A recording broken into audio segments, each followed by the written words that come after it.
Just when you thought you got out, they drag you back in. All because some of these assholes are thinking with their dick.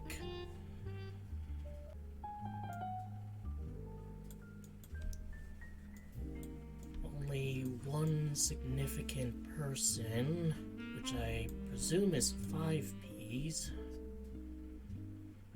Just look at the evidences. Yeah, 5Ps.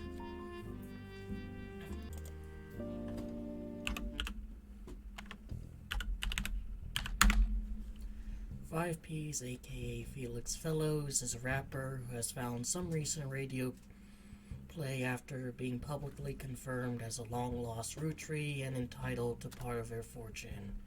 His alias, 5Ps, get this cat. 5Ps is a play on 5 Pieces, an article you find on a website known for their particularly harsh reviews of modern music.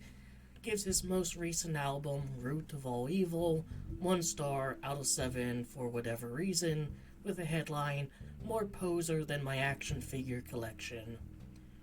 The review mentions his real name is David, and he used to go by Dirty Davy, and the author rues the fact that this rebranding was a blatant marketing stunt at the expense of his mother's tragic past. She overdosed when he was 16. Apparently only one of the songs on the album is new, and the others were simply rewritten and turned blatant references to sex, drugs, and violence into clumsy euphemisms. His rise to prominence was kickstarted when he appeared a few months ago on the covers of News Time holding a photo of his mother.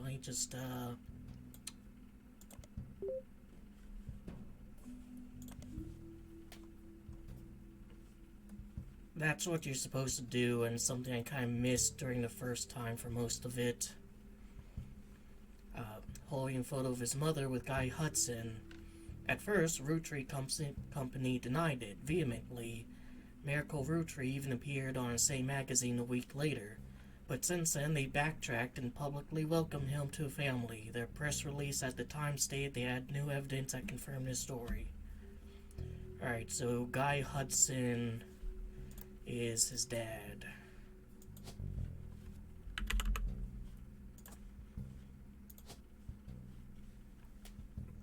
Alright, interesting way of doing this. Let's see. His real name is David.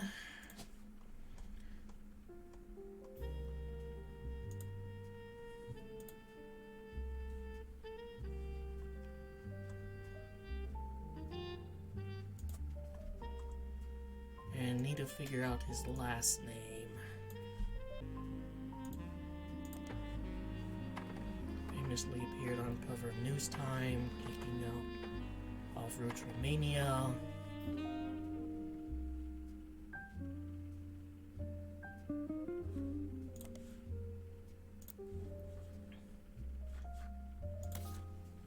Alright.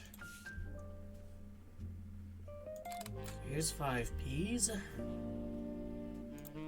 which I'm just gonna plop there.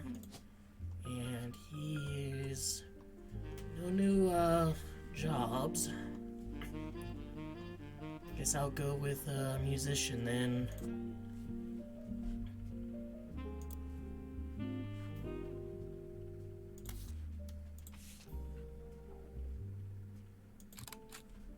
Charlatans and Thieves. Miracle Roottrees on the cover of News Time, so might as well. Interesting. It's not giving me the option of adding a photo.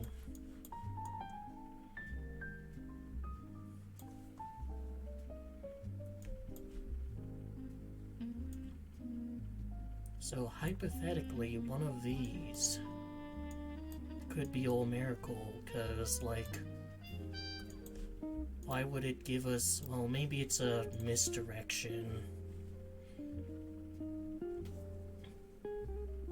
Miracle doesn't focus much on details of 5P's accusation regarding his mother and Guy Hudson.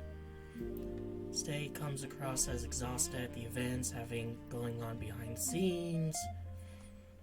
Starts with 6 pieces. Content says that although most of the book was based in fact, it left out anything that wouldn't fit the agenda.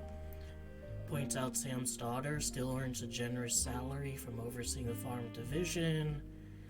That Sam did the same before her. Sam's family was not destitute, and that really it was only her son who chose to take on a job with no salary. She claims that they didn't have the family helped pay for her son's medical bills after voting that it was the right thing to do. Miracle also says that, well, I mean, if you're gonna have a guy take a job where his salary is basically fuck all because of some, like, assumption that'll make him really invested in the candy business, and you kind of have to foot the bill for the rest of it, because, like, what's to stop him from saying, like, fuck this, and just, like, abandoning, the candy business? Says that a story about his father lies shunning EC was one-sided, leaving out Edward Clancy's blame in the whole thing. Lies gave him a simple ultimatum: stop sinning or be disowned. Miracle says it was EC's own choice, and that Lies allowing him to earn food and shelter on company's dime was kindness. Probably still kind of, like, a viewpoint pretty common, but one that's certainly changing by the time this was published. Fallout from 6 pieces, he recounts a deluge of claims of the clan's trust that family's been subjected to, doesn't cite any specifics,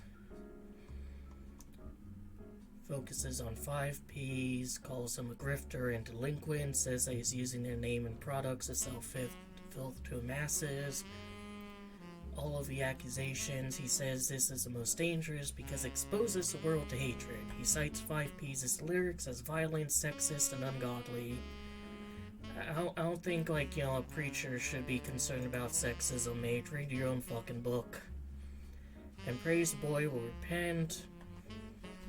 Lastly, it turns to future, says that those who wish to hear a true story can join him on our farewell tour this upcoming fall. The Miracles, Roottrees are planning on touring the country, and, wasn't your son involved in, some shady, mega church shit, where they pretended to heal people? Basically, kind of stuff that, James Randi exposed. Now at age 71, he's the oldest living Roottrees, but he plans to continue preaching in Butler County. Last chance to hear truth from the man with the most complete recollection of one of America's most notable families. Miracle mentions that his son, Miracle Jr., did not wish to comment and has a statement from Clark Rafferty LaRux. Though the Roottrees law firm, Miracle does not speak for his entire family. We're working carefully on a plan to definitively disprove any claims of infidelity in our family's past. The article also does not refute the claim that he's the oldest living Roottrees, despite Sam Madsen being born a year before him. It was unclear if Miracle made the claim out of ignorance or spite.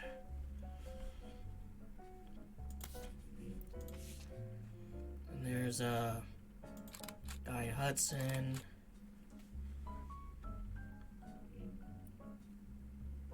Claims that Joanna and Guy Hudson, also in the photo, were having an affair that led to his birth.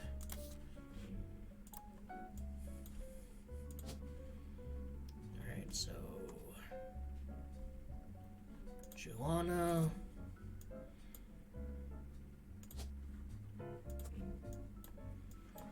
And what does Guy Hudson do?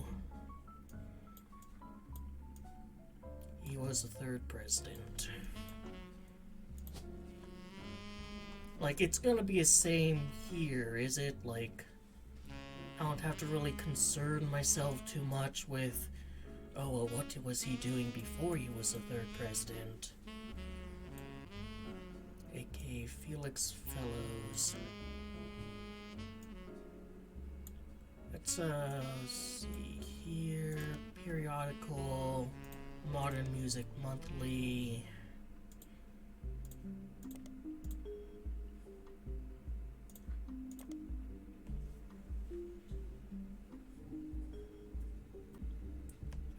names. His real name is David. He used to go by Dirty Davy. Alright, so I guess Felix Fellows was also a stage name. Let me just, well,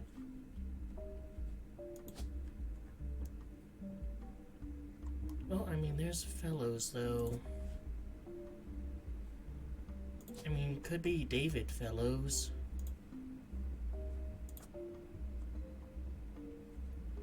And Joanna Fellows.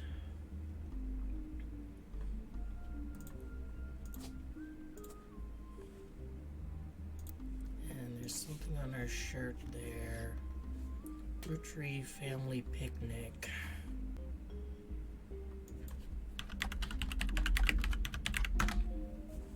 This page hasn't been updated for at least 8 months. It may now be irrelevant. I mean, sure, I just want... It mentions, like, you know, tours and stuff.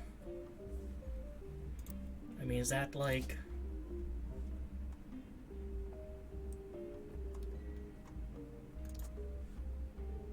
You know, since she has a shirt with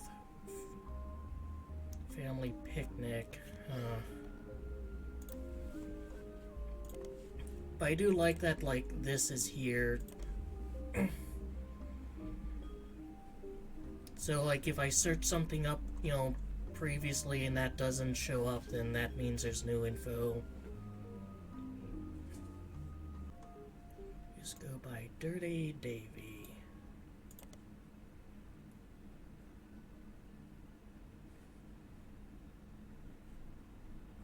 Portland under that name. One apparently is called Dirty Devil. Might as well look this up. Discrepancies about what year was released. The songs Yes I Can Jump seems to be a center of confusion. Some say there's multiple versions.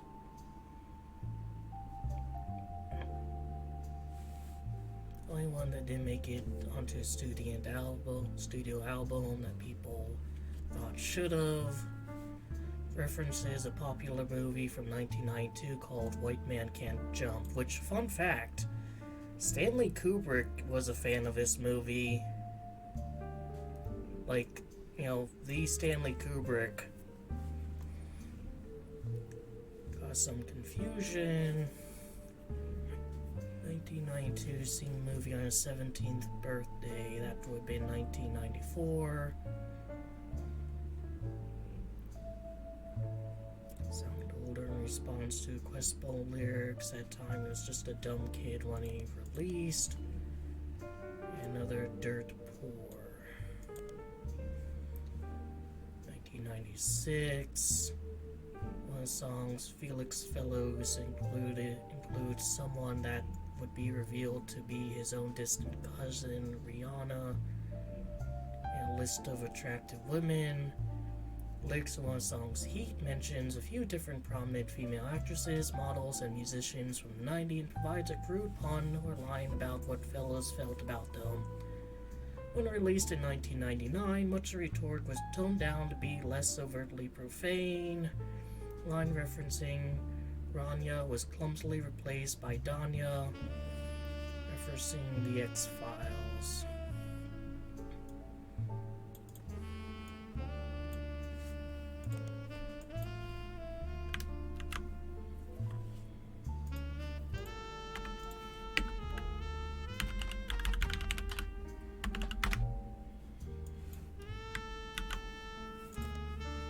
If it's his cousin, then playing marketing stunt at the expense of his mother's tragic past.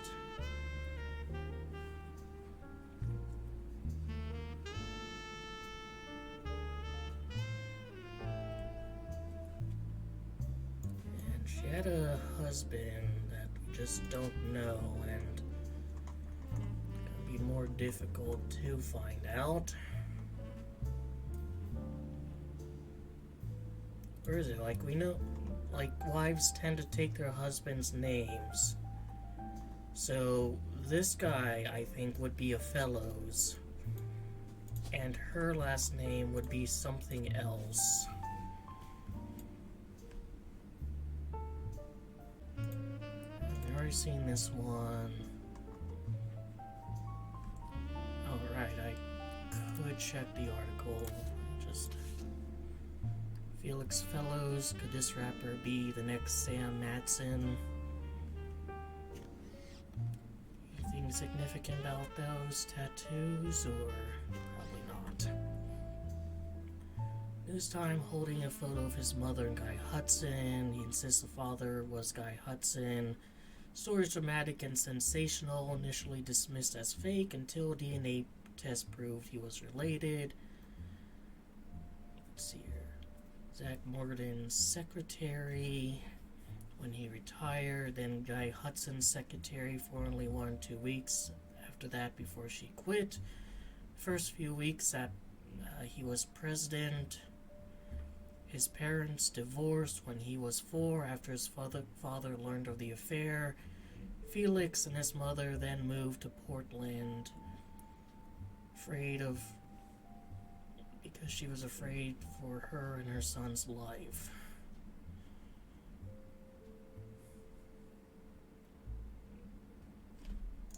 You see, now I'm just kind of confused. Like,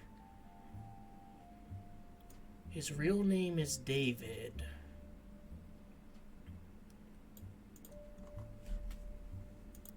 Like, I guess it would make sense he would keep using his stage name. Like, every article about Eminem calls him Eminem. Like, I call him that. Grew up with her until, he was 16. One day his mother never came home from the movie rental store where she worked the register.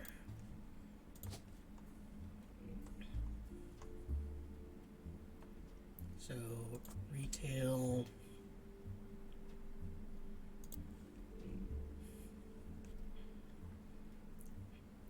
She was dead from an overdose, stolen all the cash, and spent it on heroin. Went through her belongings. The only thing he had to remember her were a hairbrush she always used, some photos, and a stuffed animal from her childhood. Hidden letters and photos related to Guy Hudson, as well as a letter from his father containing threats. He threw it all away with the exception of one photo. He appears on the cover. It's the only one where they were dressed. The only one not from the affair itself. The magazine also includes some additional history of his career. He was born to Riley and Joanna Fellows. Alright, thanks for that info.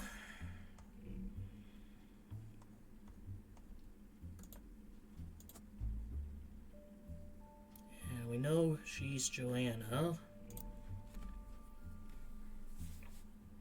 But has never rapped without a moniker. He tries to find success by opening for other artists and even by selling CDs on a street corner in Portland. He's only recently started going as 5Ps. So this guy is like, David Fellows. That's his real first name. That's his real last name. Just need to figure out what her real last name is. Then I'll probably have to look up Guy Hudson a bit, given his, escapades. Sometime in the 70s, died of overdose. Reach out to Roottrees Company. Since release of recent book, they've seen an overwhelming number of false ancestral claims. Alright, so I still need to figure out what her original last name is. I mean, I could hypothetically, call her Joanna Fellows too. I have all the information correct here, I just need like 2 more.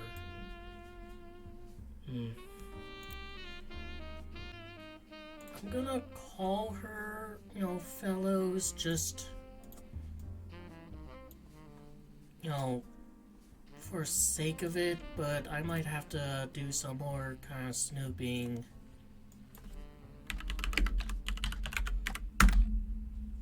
There's an older version of this page in the Time Travel Archive.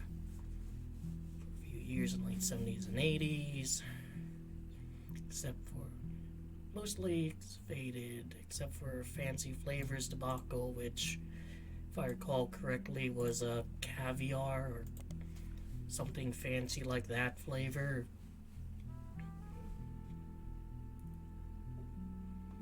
Few people that existed adjacent to companies have come forward with stories about debauchery and swinger parties. The guy liked to throw large holiday parties whenever he had an excuse, and they often got very out of hand.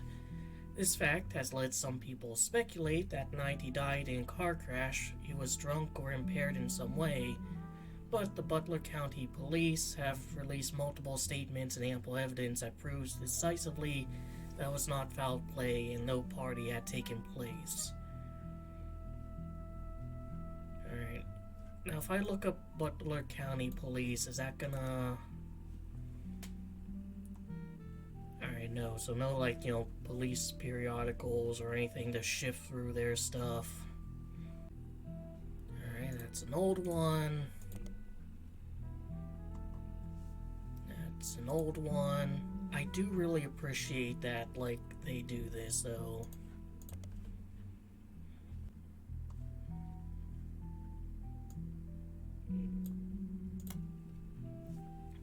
Unwrapping America's Sweetest Family by Sam Matson was released early in 1999. Let me actually just real quick.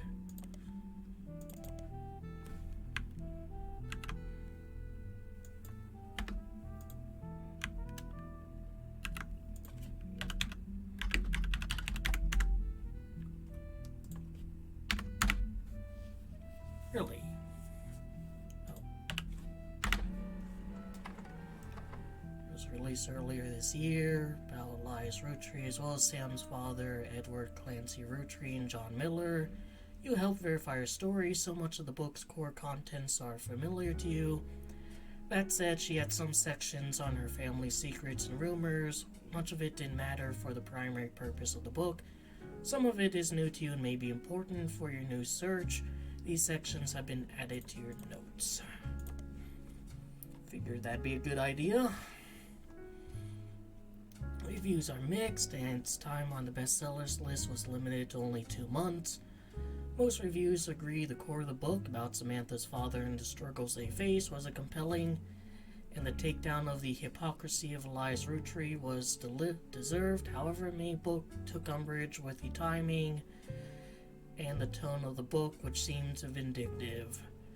Yeah, maybe when, like, a trio of teen girls are killed along with their parents in an accident, that's maybe not the best time. This confusing move was referenced in popular culture. It's about indecisionitis, but more traditionally analysts have called it the Roottrees rift. Just look this up, see if that does anything. Coined by popular sketch show as part of a fake pharmaceutical advertisement, Jit Together.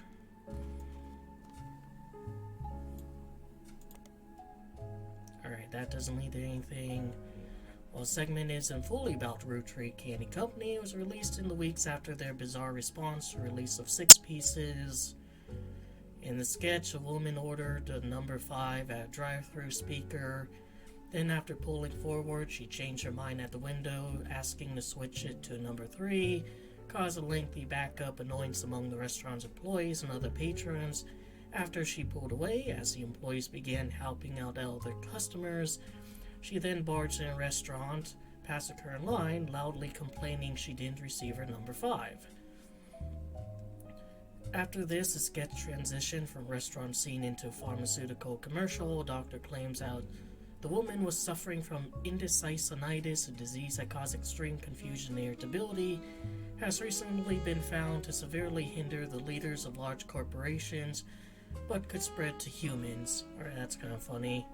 The doctor then recommends Jit Together, a fake pharmaceutical drug. Multiple testimonies use variations of the catchphrase, I can't make my tough decisions, I got to get my jit together. Final testimonial includes a bald man in silhouette with a voice changer. I'm not comfortable sharing who I am, but I'm comfortable saying that I took over my Before I took over my family's candy company, I really should have gotten my jit together.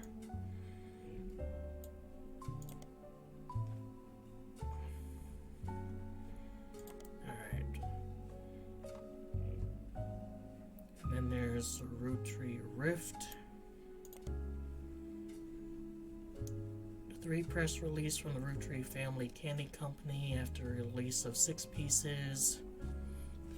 First was fairly standard, stated there was no president of the Roottrees Company, but the entire family was made aware of the release of the book, and they would be meeting as soon as possible. Second was emailed to business newspapers 3 hours later.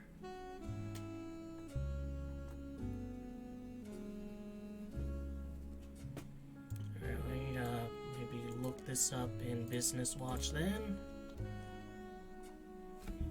Business Watch ran an article about 2 months after Roottrees Rift about what really happened with Roottrees. The article mentions nobody from the Roottrees that they reached out to was willing to go on record. Instead, the timeline of events have been constructed from public record, accidental leaks, and sources on the inside.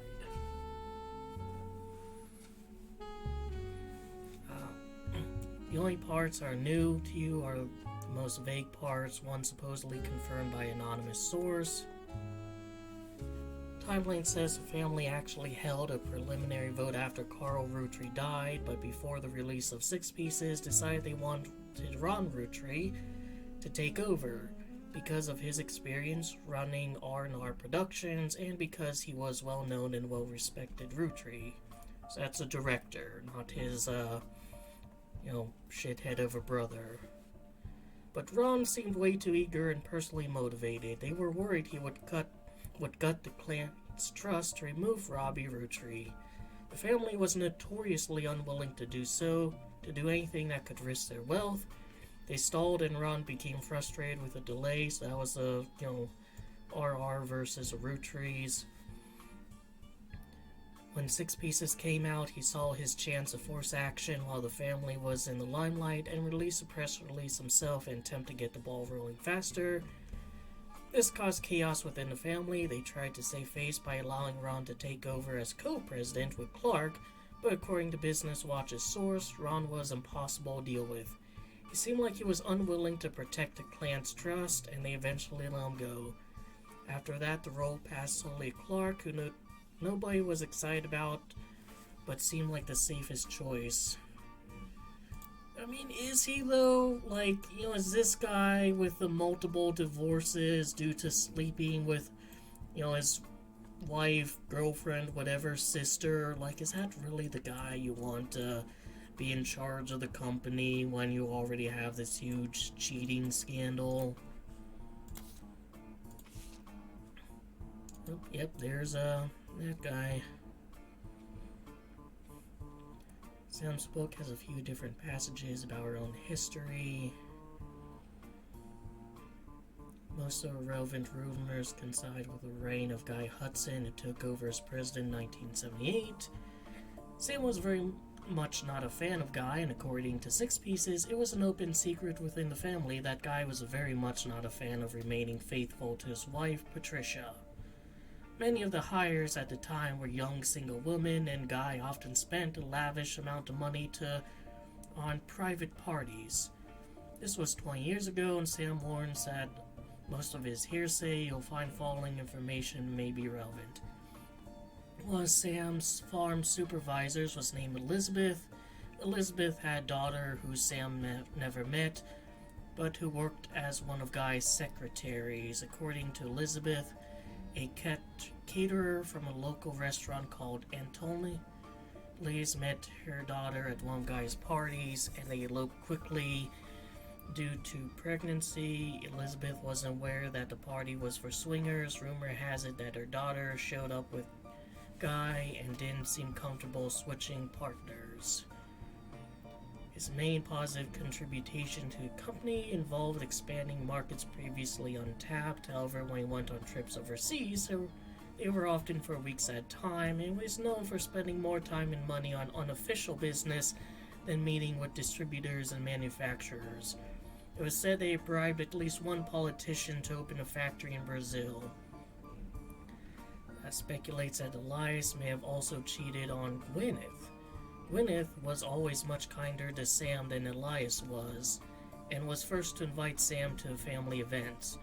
While she has no hard evidence, Sam always got the impression that Gwyneth was able to coerce Elias into allowing Sam back into family using some kind of leverage instead of it being a natural course of events. She mentioned that, that is kind of, I think, confirmed by her mentioning that it took a lot of convincing.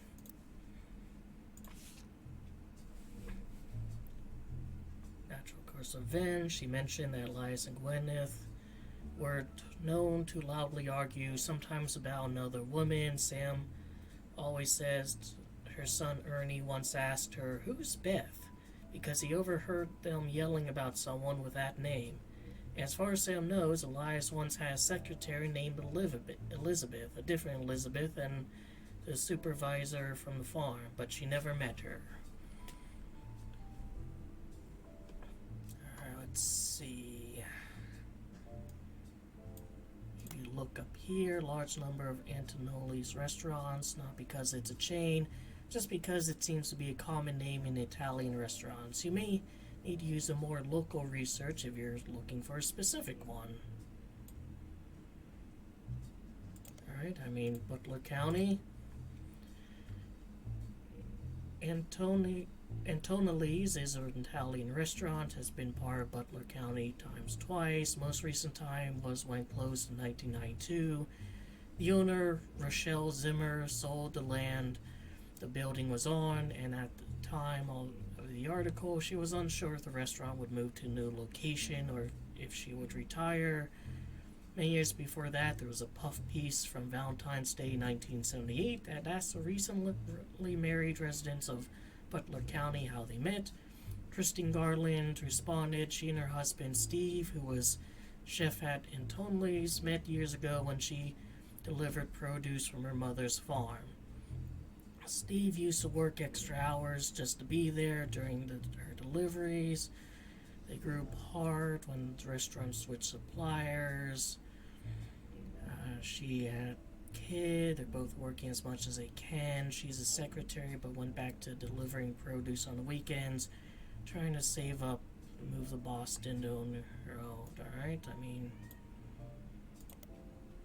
nothing there.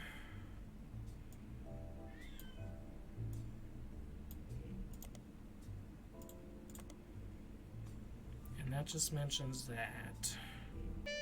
It doesn't mention that they broke up.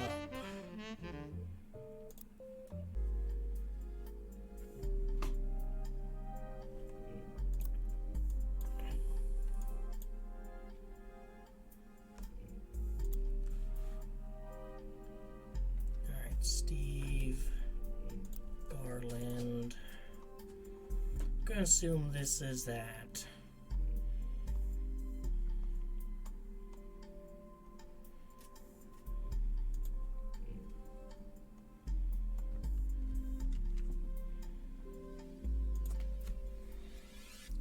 This is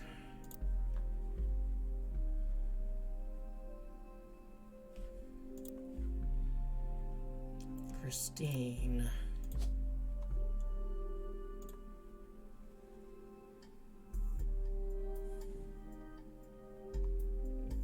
And I still don't know if I need to find their own name or if their husband's name works.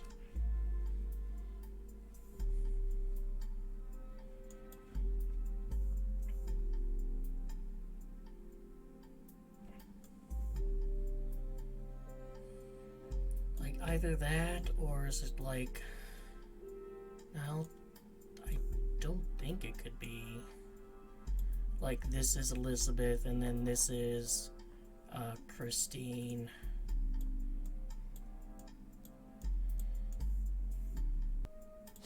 And let's see.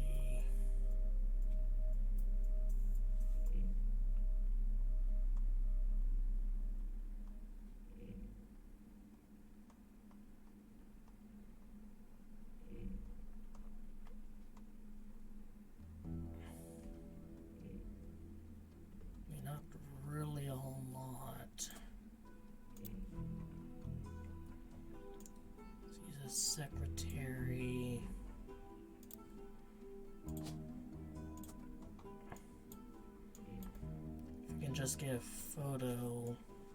Can maybe confirm some things. Yeah, I'm actually gonna call this one Christine. It can't be though, because like, she has a spouse. And they're not split up. So this one has to be Christine. This one hypothetically could be Elizabeth.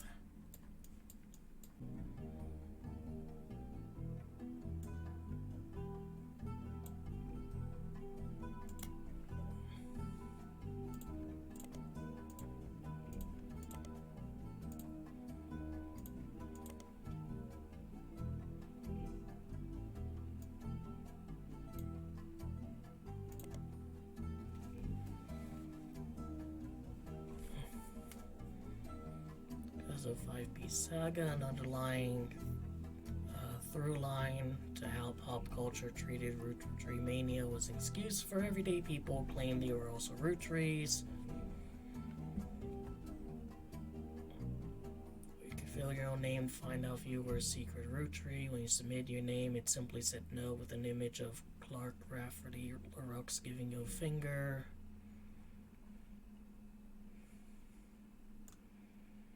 Let me look this up. Nope.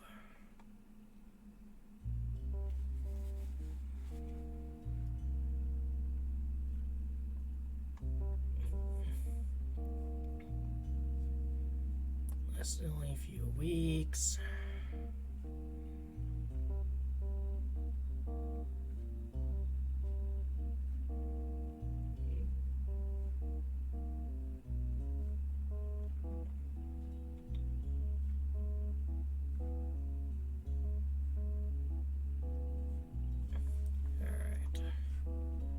Let me look up the things the game suggests I should start with. I looked up 6 pieces, I looked up the Rift.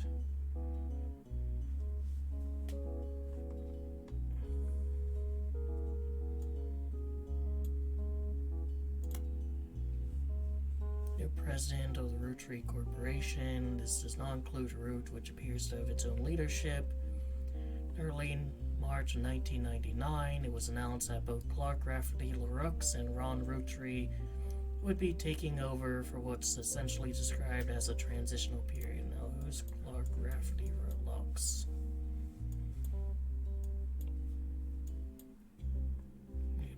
I guess maybe this guy. Most information you knew already. Main descriptions of him tend to focus on his advertising career. Few seem to touch on his complex and volatile marital history. Since taking over, Clark has tried to remain out of spotlight, but did have one notable foray into a public eye. Gained a lot of support when his first move was a statement in favor of accepting Sam and her family into trust. The clan's trust would no longer be handled by anyone in the family, since due to her financial motivations, none of them could ever be impartial. Let's check the periodicals. Clark Rafferty Rooks as well as Ruby Spratt and her company, Ruby Legal Enterprises, were featured in Business Watch. Who is this? Like, her legal company is relatively elusive. Before her time with the Roottrees is from a website for a magazine owned by a major airline. She was the subject of one article from a recurring series about modern-day success stories. Grew up in foster care, excelled in school, got a scholarship at Mid-Eastern University. There she graduated top of her legal class. There were a few high-profile corporate-involved cases she was part of. One was a consultant for a class action lawsuit against the manufacturing of steering wheel covers. Another was to help a local gas station chain in her hometown Portland. We could get like maybe a Portland-based magazine, because I'm seeing that, place come up a lot. Role for promotion that allowed gas station customers the ability to bet on the price of gas. New firm, a double threat. Her company service are cross between a traditional lawyer and PR manager.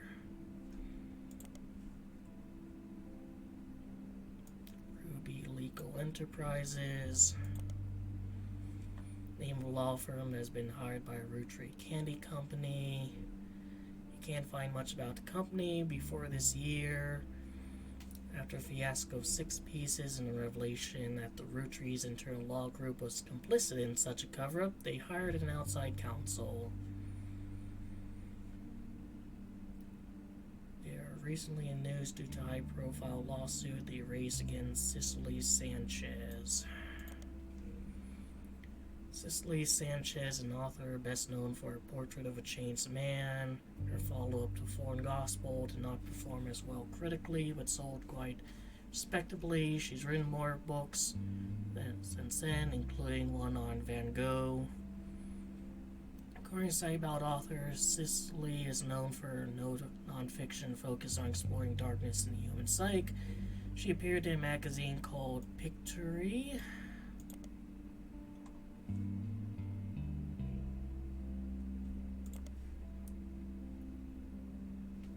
Alright, so is that not gonna, do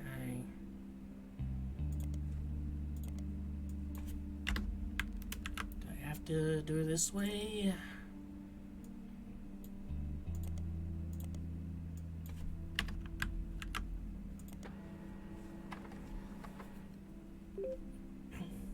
Initial focus on talking toy fish and the demonic messages it supposedly said, as the batteries ran low, and had an article about canceled book by Cicely Sanchez, which was on Guy Hudson. The issue was said to contain pictures that Cicely did not have the right to publish. Because of the pictures, the issue was pulled from store shelves, making it subject of some conspiracies and an instant collector's items. Due to recall, the version found in the archives is incomplete. The magazine and Cicely herself were immediately issued a cease and desist due to its inclusion of pictures that she never had the right to publish. The issue was pulled from store shelves, making an instant collector's item. Basilbulb? Could this popular gift be filling homes with satanic messages?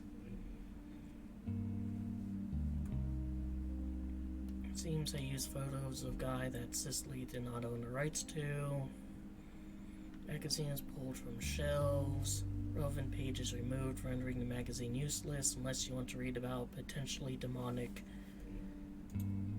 You can't take a picture of his face, fish toy. Alright, well, what if I look up these in the library?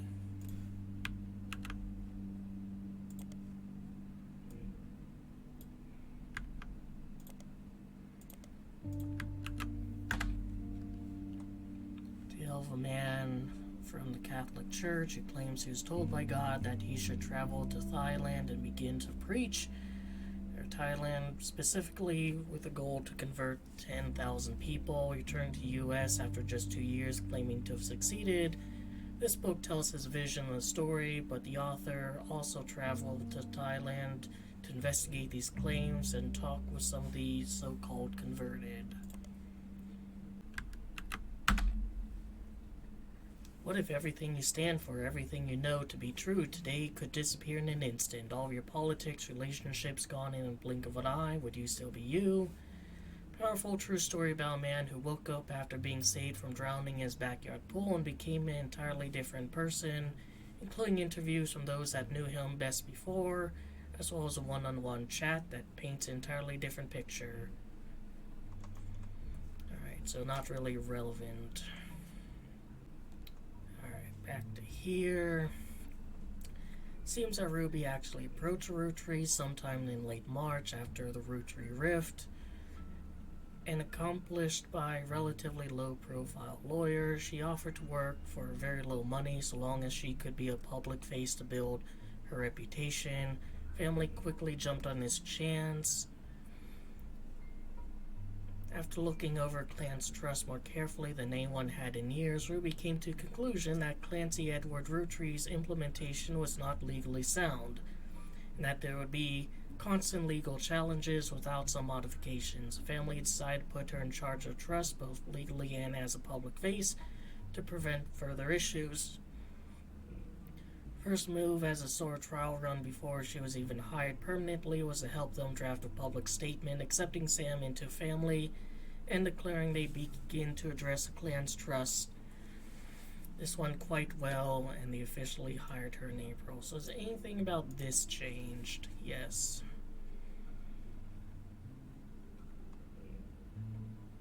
Came under heavy scrutiny. Sam and her family should have been covered. It seems that those who wrote the trust purposefully deceived the rest of the family about the exact details of how it worked in order to keep Sam and her father, Edward Clancy, in comparative poverty. Because the rest of the family made money hand over fist, they had very little motivation to question their understanding. Did not go over well. Clark Rafferty LaRux took over company, ensured Sam's family would get their share.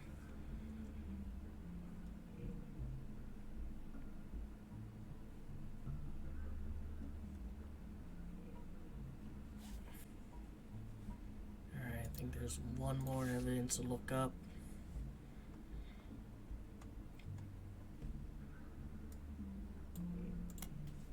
Anonymom was the second high-profile case after Felix Fellows of a potential new Rootree being added to Clan's trust. Instead of claiming herself a Rootree, however, she claimed she'd slept with Guy Hudson and that her daughter was a Rootree. The accusation came during the height of Rootree mania and began with a brief TV interview. She appeared in the shadows with a disguised voice and promoted an article about herself in News Times. In the interview, she referred to her daughter as Jane Doe Rootree. The next day, after a Newstime article, Sam Madsen publicly supported Anonymom due to some parts of the story she found particularly credible.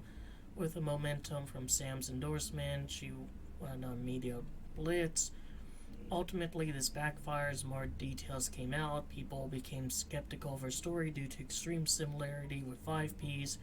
Her accusation included many of the same details as his mother's story, including her job, secretary, and time period, late 70s.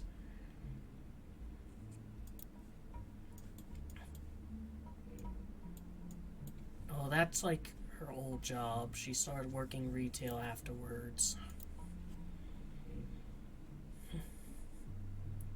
After fumbling the 5P story so publicly, the Roottrees were more prepared to handle all Clan's trust-related cases. DNA tests proved that Anonymom's daughter could not be related to Roottrees. This was announced in a joint conference with lawyers presenting both Anonymom and the Roottrees.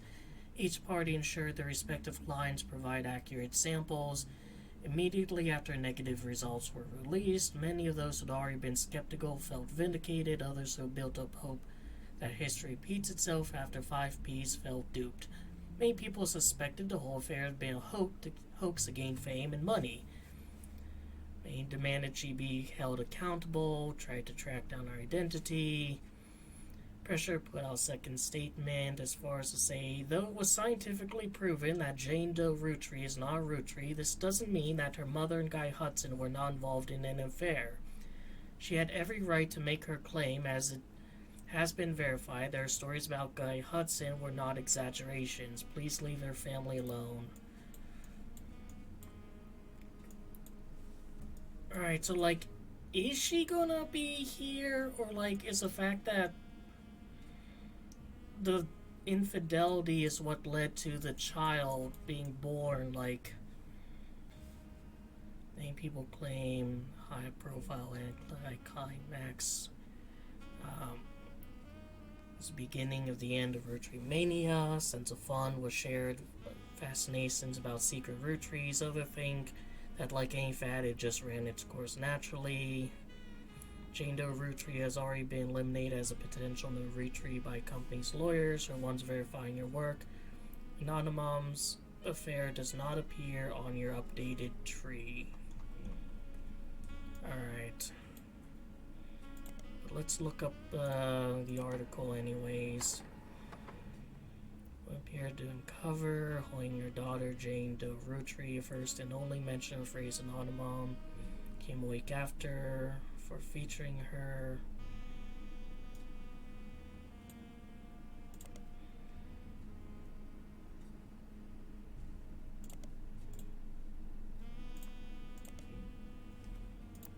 Alright, then why would it let us... Alright, so I can't take their picture either. Non-mom's daughter is not Roottrees.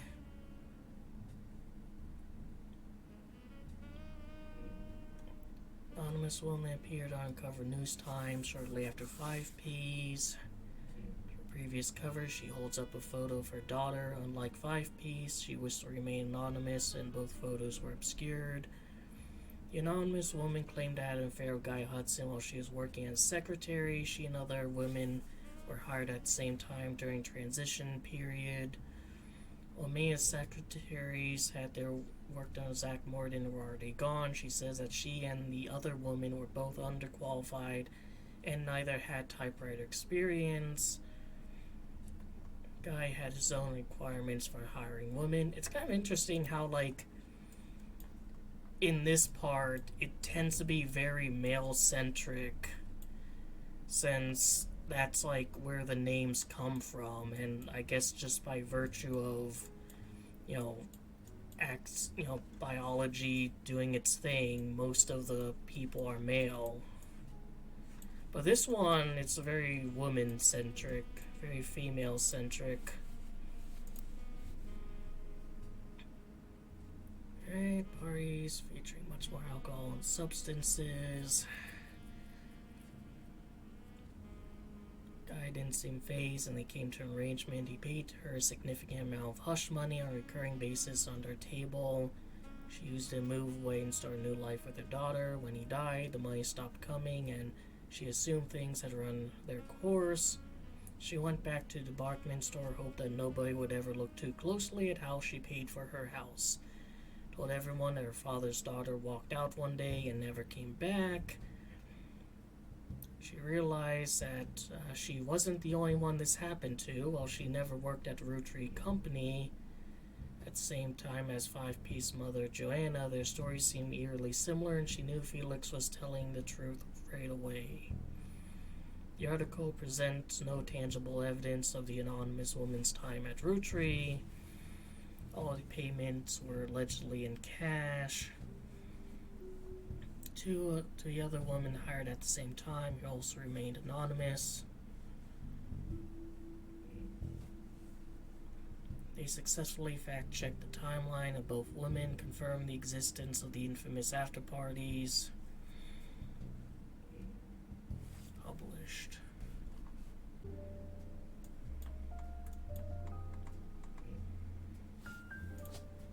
I mean, Beth...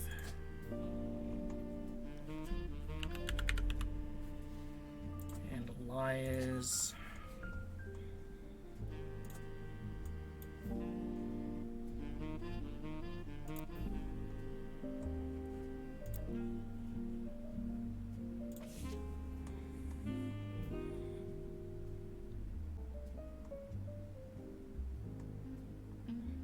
fucking secretaries. So is it Beth or Elizabeth?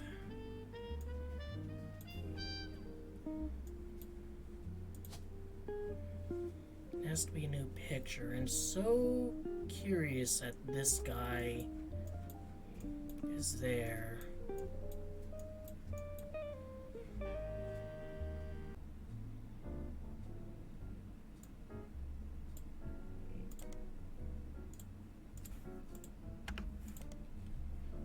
Michelle and her husband, Mark Zimmer, have few mentions in Butler County Times. Local bookstore called Bookmarks, closed 1992. Were sued by Steve Garland.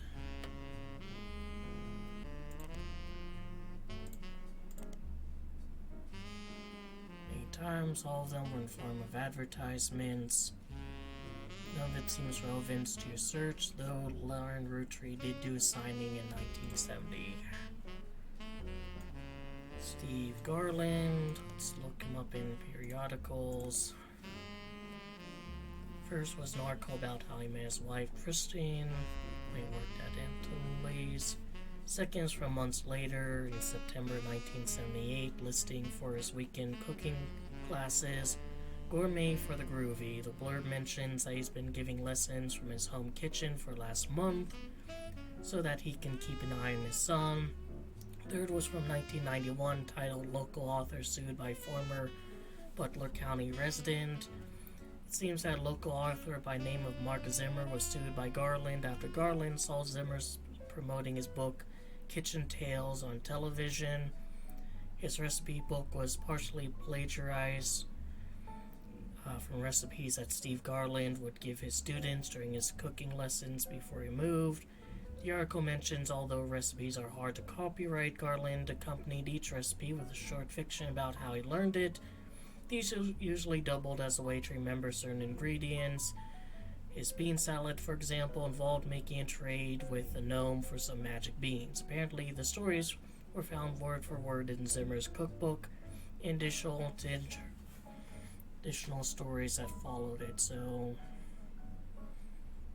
might as well look this up in the library.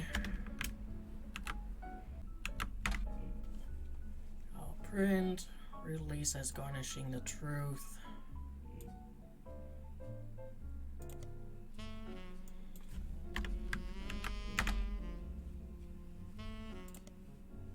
No copies available.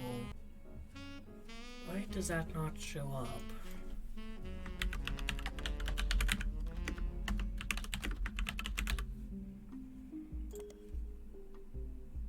Unless maybe the author is different. Maybe it's him.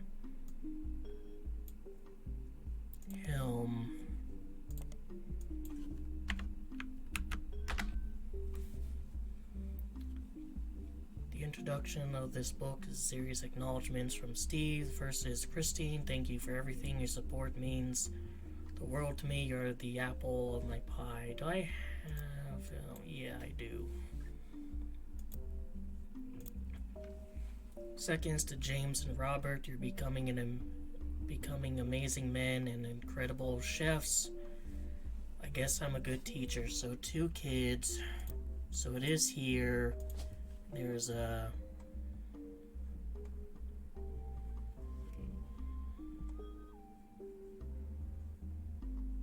James, and it's gonna be Garland.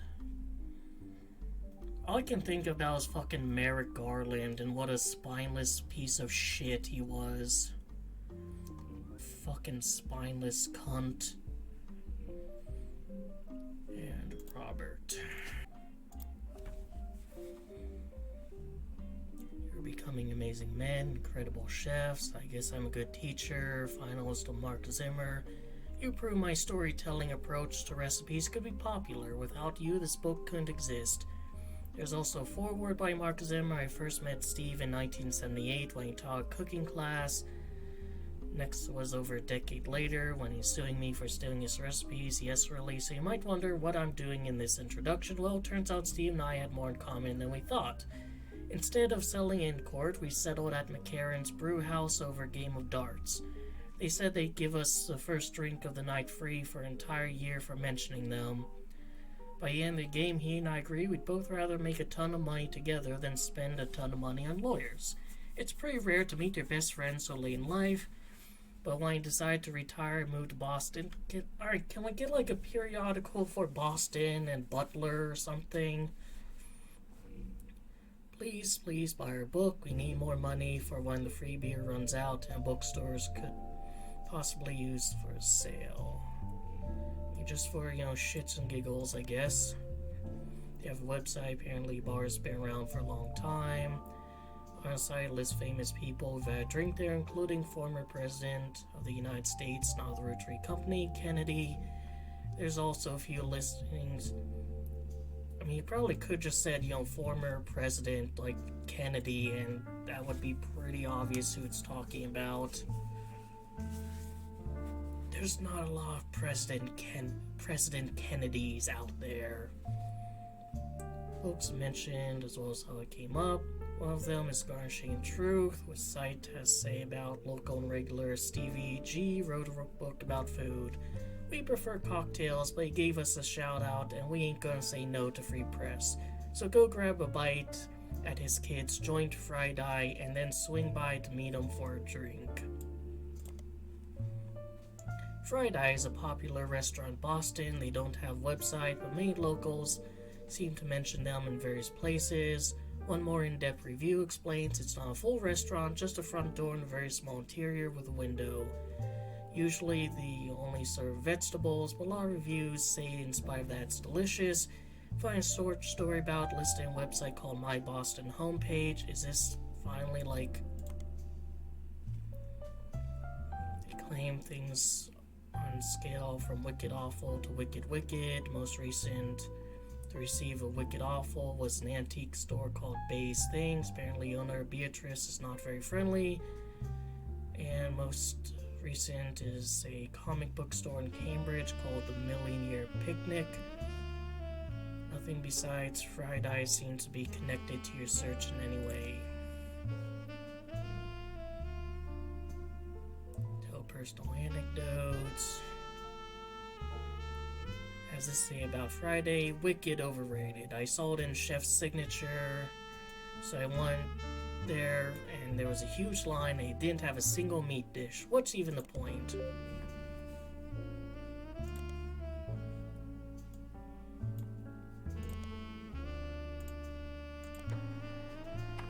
Chef's Signature, here we go. Each article tends to focus on a restaurant, and like its magazine's name implies, each restaurant lists one main dish. Best in it is samosa cone. Covered main article, been added to your evidence. Actually, also, let's see, where is it? Here.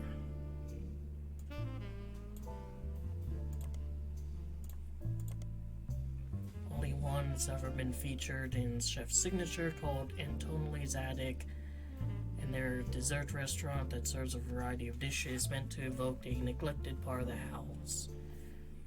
Cobweb Cobbler, which uses candy floss atop of blackberry pie. The Dust Bowl Cheesecake, which is served in a mason jar, and not relevant.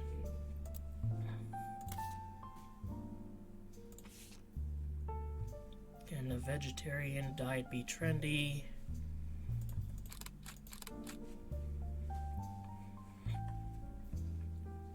Nationally published magazine. Features James and Robert Garland on the cover. According to the article, two brothers own a small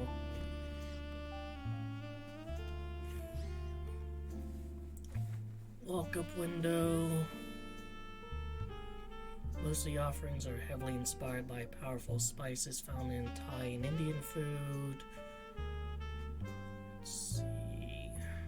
Robert, who is 3 years younger than James. So Robert is the younger one, and it is oldest to youngest, so that's correct.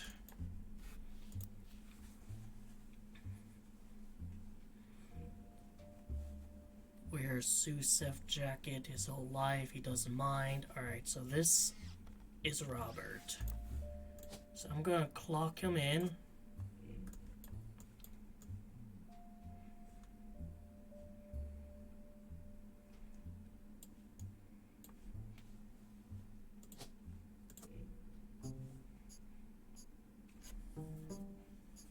There's one person I'm not getting, I don't think.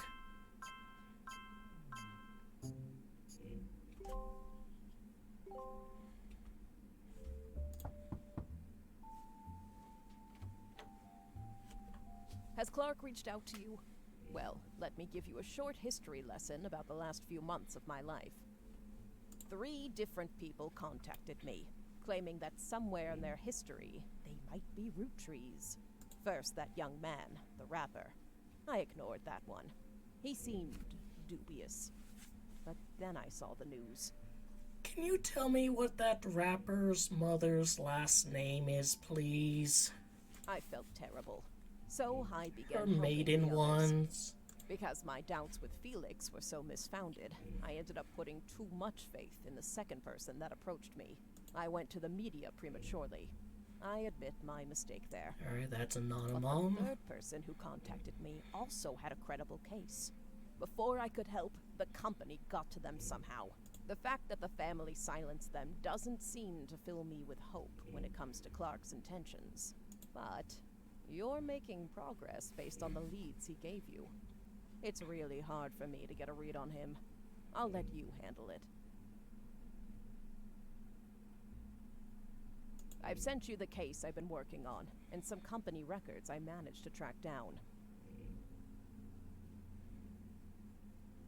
The records are quite dense, but hopefully they're useful.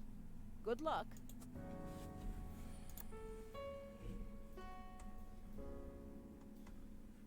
According to the article, their parents are now retired, visit them often. They even have a signature dessert, Sistine apple.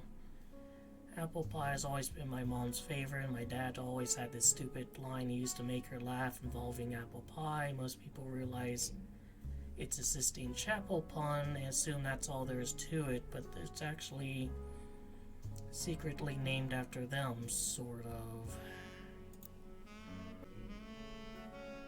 Alright, let's check out this one here, from 6 pieces at prodigy.us to genealogy genie. This is all the information I have about Regina Clementine, née Salazar, from New Orleans, Louisiana, and her husband Stuart Clementine.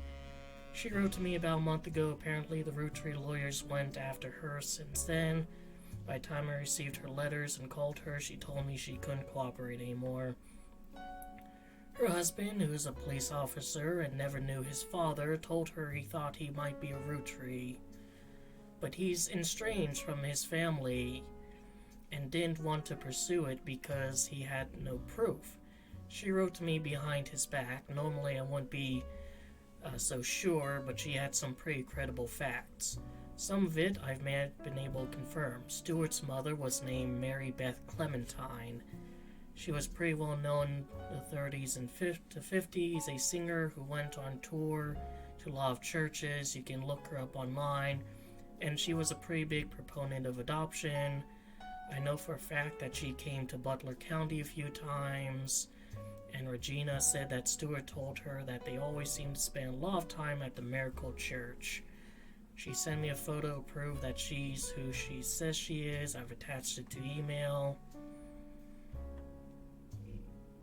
So probably here. And I have a suspicion as to who. Because this fits the timeline, 30s to 50s. Yeah. I'm fearing, Miracle Boy here wasn't exactly living a properly biblical life. Except he kind of was, because you are allowed to have multiple wives, and there's some circumstances and shit. But all the same, let's see, so he has an affair.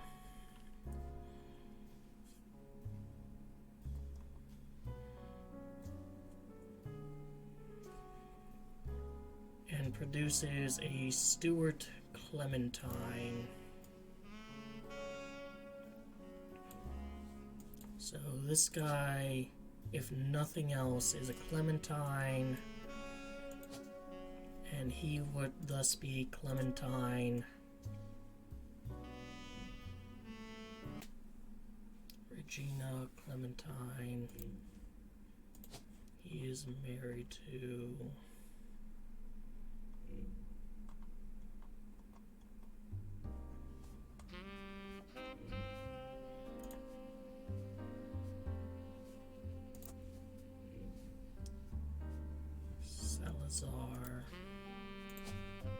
Salazar, an option. Yeah.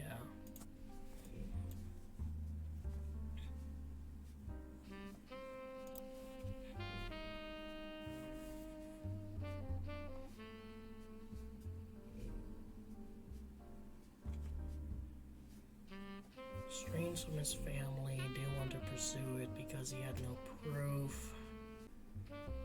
Stewart's mother was named Mary Beth Clementine.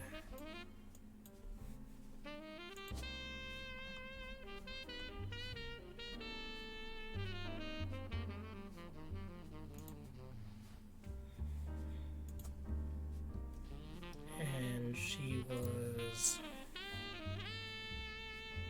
pretty well known in the 30s and 50s, a singer who went to tour in a lot of churches. So let's just check her out. 1942 and 1959. Makes religious popular songs, although she recorded a few records, they seem lost to time. The only one you find mentioned was a cover, He's Got a Whole World in His Hands, released on the label New Edison. New Edison was a small record label based in Los Angeles, existed in the 40s. According to a website about the history of recording sound, it's named after its founder, Sterling Edison. Its biggest claim to fame is being sued by his estate of Thomas Edison in Edison Records versus Edsel. Edison Records was one of the first record labels named after Thomas Edison. Website about lawsuit mentions this is a fun case because the name of the lawsuit was actually the biggest problem for the person being sued. A record producer who called himself Edison was immediately outed as not being named Edison. Edsel was a German last name, and at the time of the founding of the company, the U.S. was at war with Germany. The company founder immediately settled to try to get the case to go away, but the damage was done. References New Edison, Mary Beth Clementine. Says that the Holy Grail is a re-release, the Old Rugged Cross, and says that the first edition was originally published before she legally changed her name.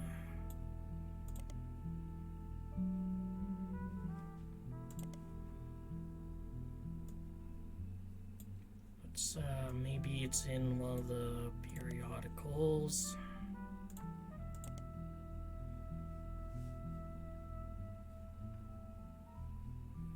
Mary Beth Quaker.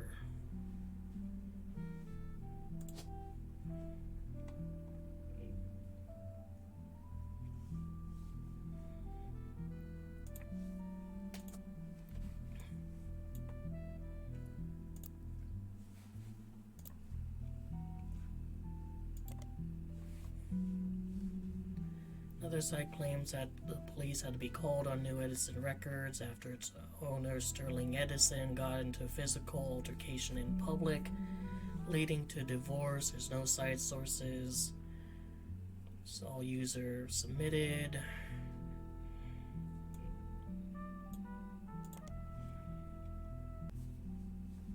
One thing Mary Beth was known for was her adoptions. She listed on many sites and mentioned adoption. In the history of adoption, she adopted 2 children in her late 1940s, Stuart and Mark. She also spoke as an advocate for the benefits of adoption from the U.S. Congress.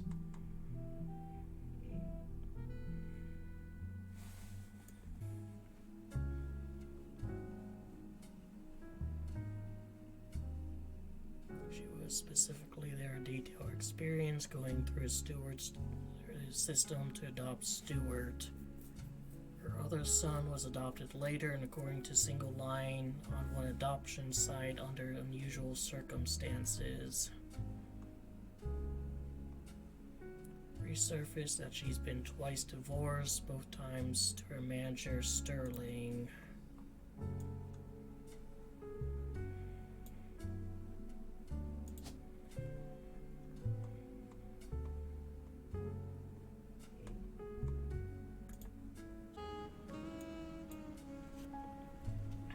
It's just like she adopts 2 kids, Stuart and Mark. And this only leads to 1 kid, though. Married and had kids, but there's no split up before remarriage, so it's entirely possible that there was a death. You have this, which 1959 it surfaced that she's been twice divorced.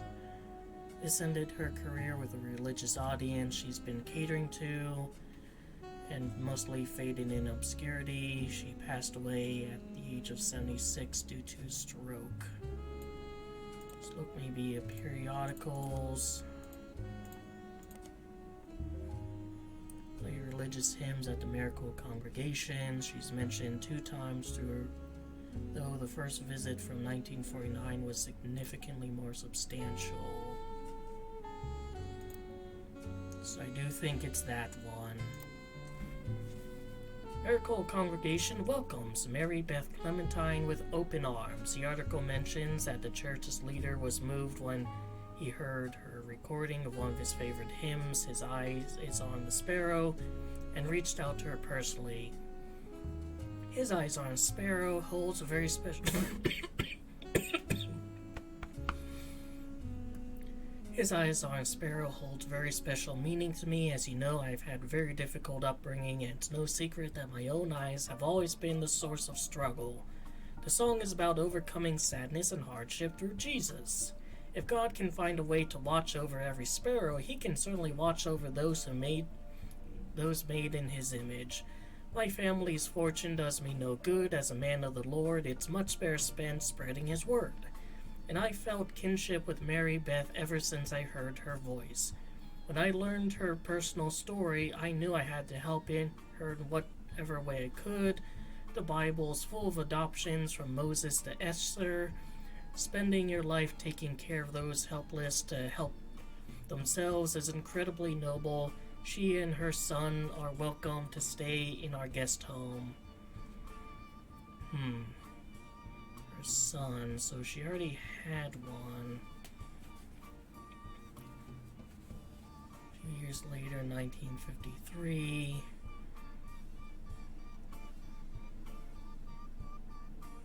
Second son's adoption has prevented her from touring recently, but doesn't clarify. Alright, let's look up Helm. Popular, that last name, managed to find Stuart Clementine, listed as white, made on an emergency services website in New Orleans. Seems he's a police officer and has no web presence. Which makes sense. Which, unless I can get a New Orleans periodical...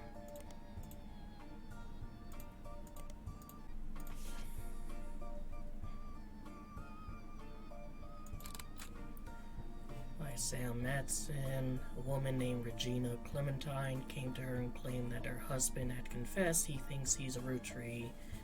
The details of this case can be found in the evidence. Stuart is the older boy wearing a vest. The woman is Mary Beth Clementine, a singer who may have had an affair with Miracle Roottrees. So I'm guessing that's him. Maybe that's Miracle.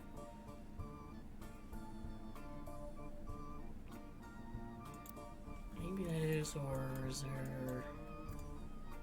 No, I can't put any more photos up here.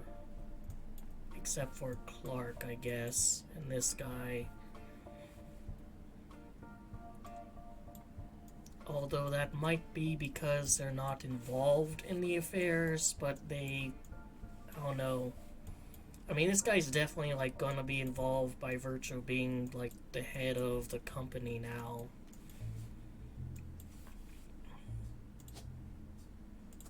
Here...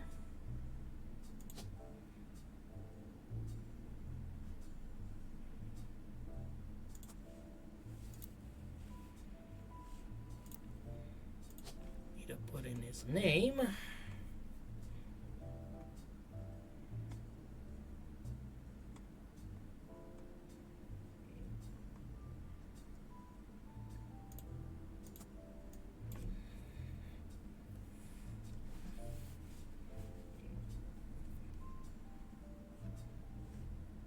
I mean, maybe this is him.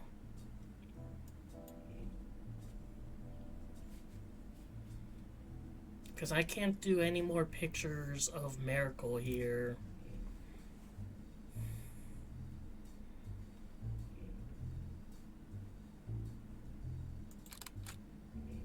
And I guess I can also take his picture.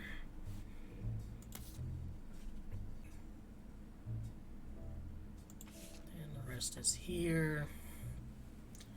You are given some partial records to cross-reference by Sam Matson. These records are based on old tax mailing information, only detail the employees that work directly for Roottrees. There are many laborers from their farms and factories aren't listed. You're not sure how helpful it will be, except for cross-referencing guys, secretaries, and visits overseas. Spider searching people just because they're listed in the books will likely be very time-consuming. So, Zach Morden, office staff, product management, secretaries. There's Samantha.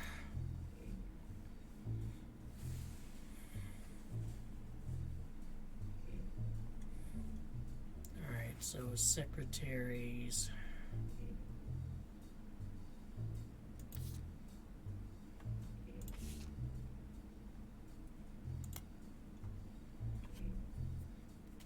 $1977 is announced that Zach would be retiring.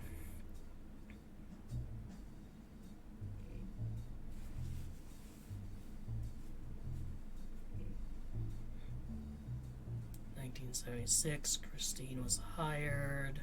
Joanna is no longer listed among secretaries, but Joanna Fellows have been added to the list.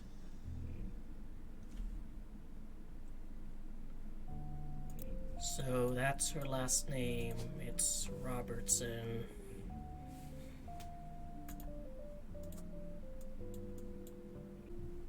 Then later, she's no longer employed. Christine Farrell no longer listed, but Christine Garland have been hired.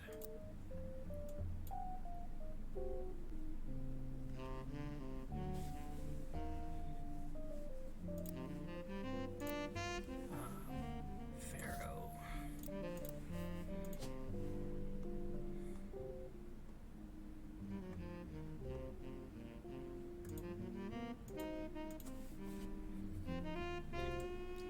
Alright.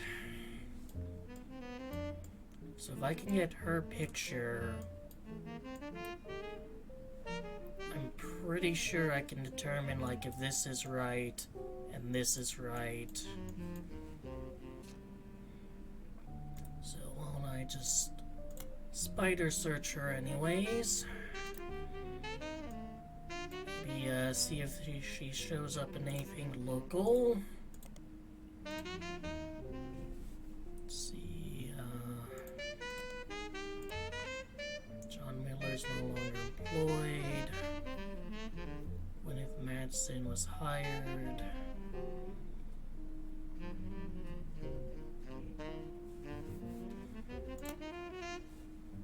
$1978.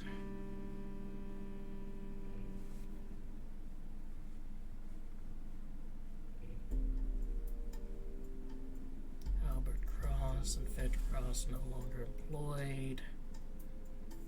Christine Garland dipped. Beatrice Watch where Connie Schwartz were hired.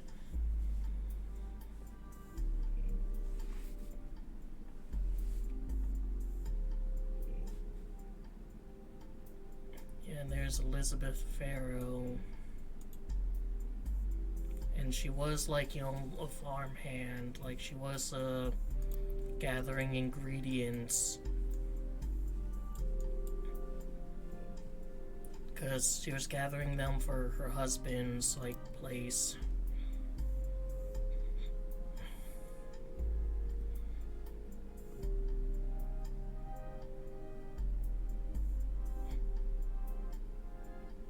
Susan Ford was interpreter. I mean, he did have that big trip to Brazil.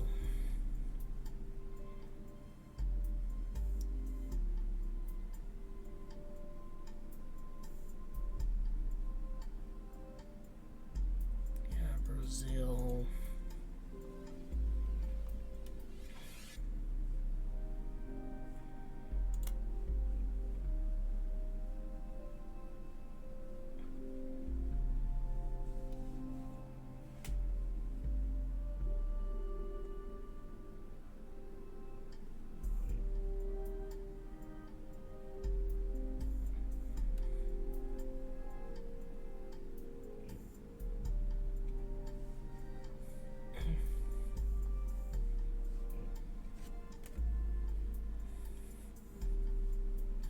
Joyce Seinfeld changes her name to Emily Barnes, potentially.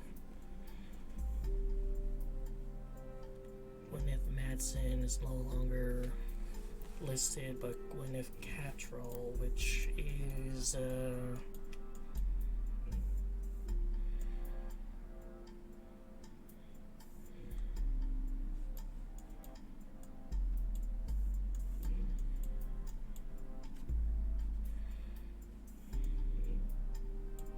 here. Yeah.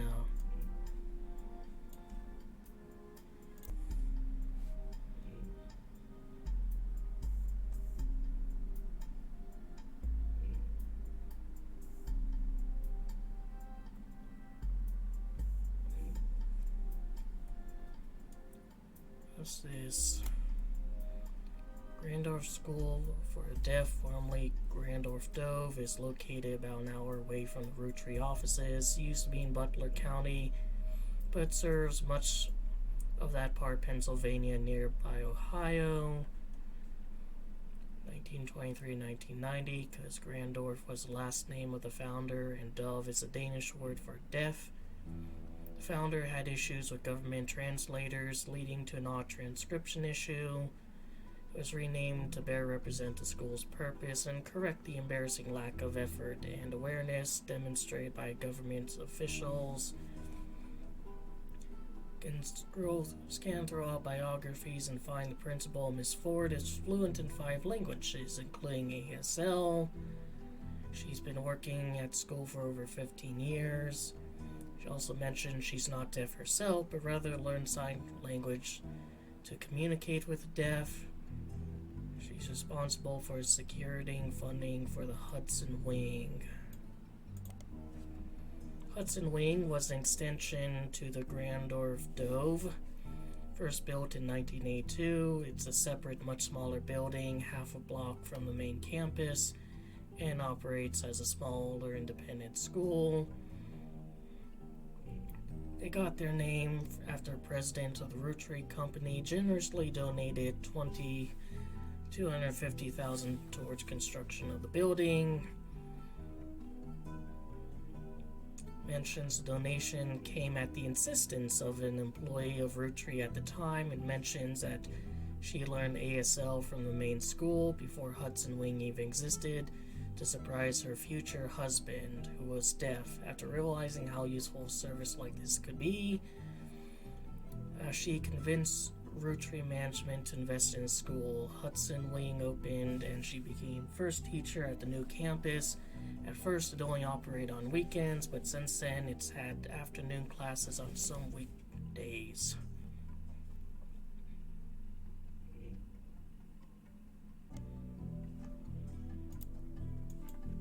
Alright, so I think that's going to be one of the affairs.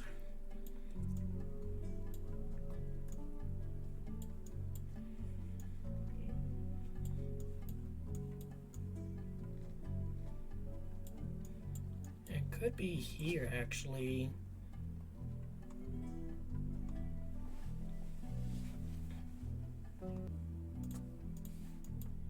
Susan Ford, and she is... well, she's a principal, right? Look up Hudson Wing in the periodicals.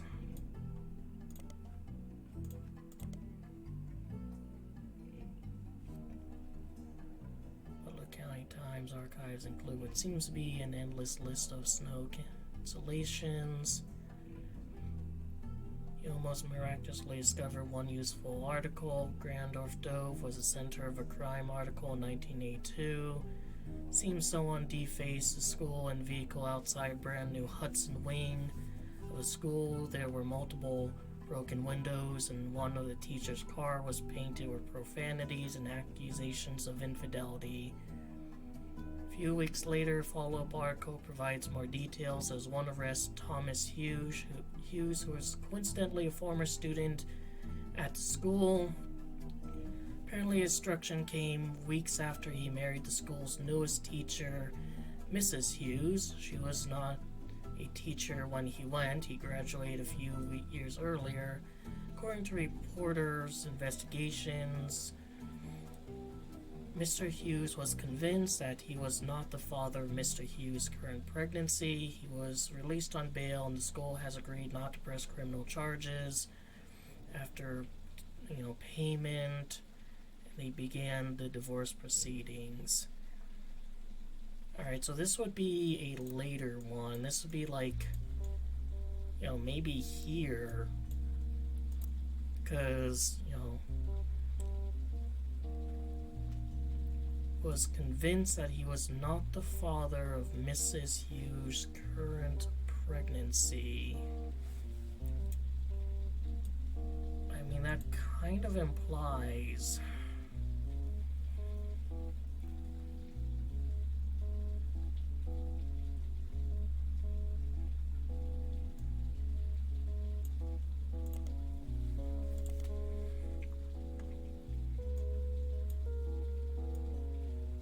that she's had multiple kids before.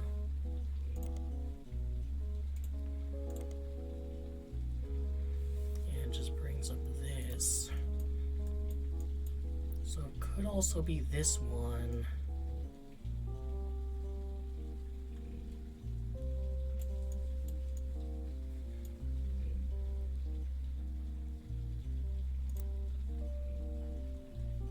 And yeah, Hudson Wing, I'd imagine. History. Alright, so that's not really what I was looking for. Maybe let's search the periodicals for its current one. Fill out appearances. Not too many that you can't look at all of them.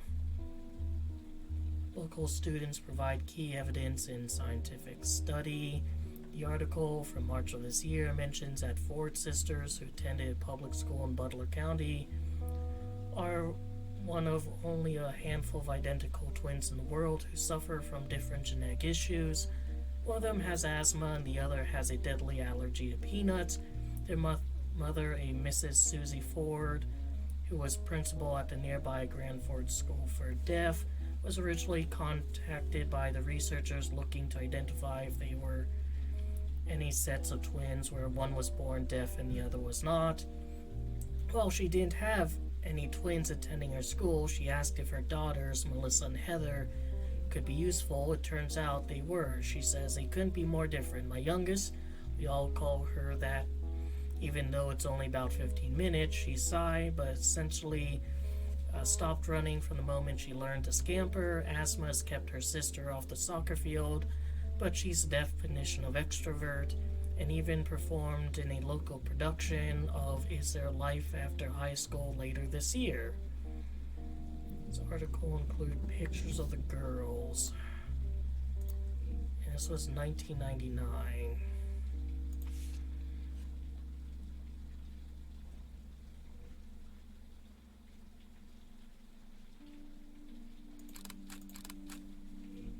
Alright, so let's hold on a second, 1999.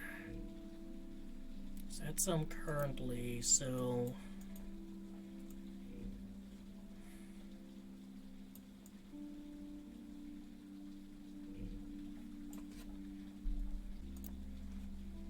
let's just get the last one here. Died May of 1982.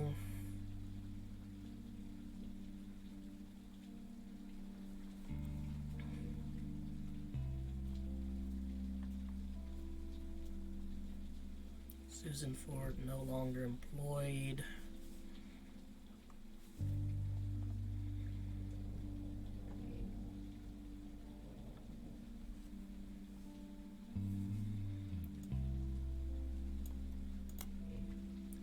Company, main offices, Oliver, U.S.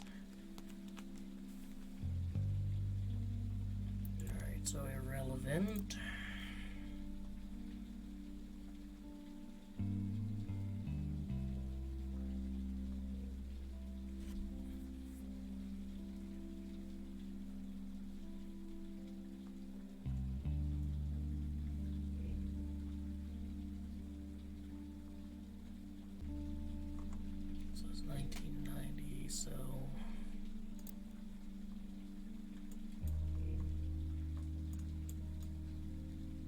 It seems almost like it has to be this one.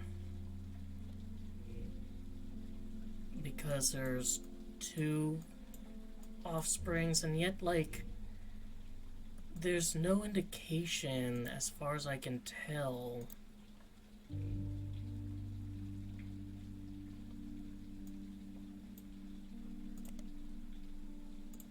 that she was ever married.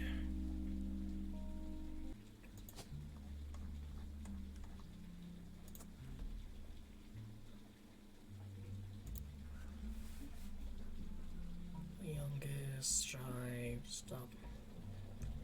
Alright, she has asthma, so she's the one, that one.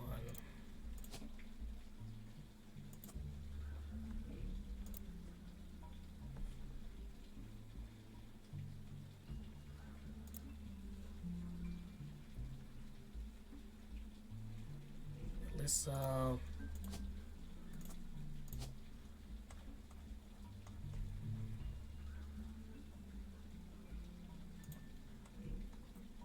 Ford. Alright, let's see how many I have got. 1, 2, 3.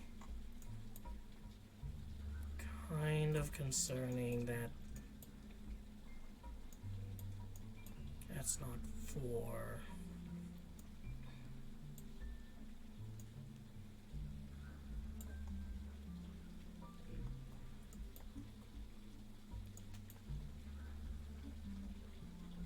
Yeah, she had, the divorce, which was a major thing, so I do think this is correct.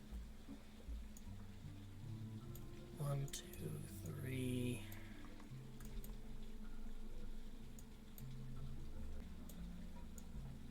Would it let us take pictures of people who aren't relevant? Like, there's also this other kid here.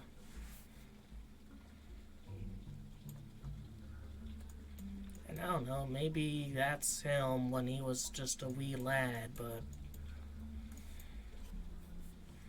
Or I guess, more likely him.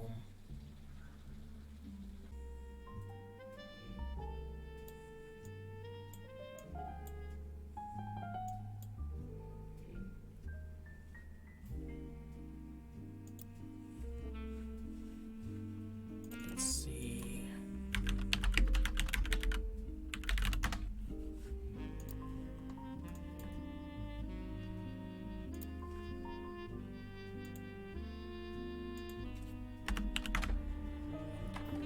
Crocodile Clementine is listed on the website, the infamy list, massive list of criminals who are known for odd crimes. Although Mark's nickname would imply he hails from Florida or Australia, Mark is listed as being from Los Angeles. He has a pretty big entry, seems like a real piece of work.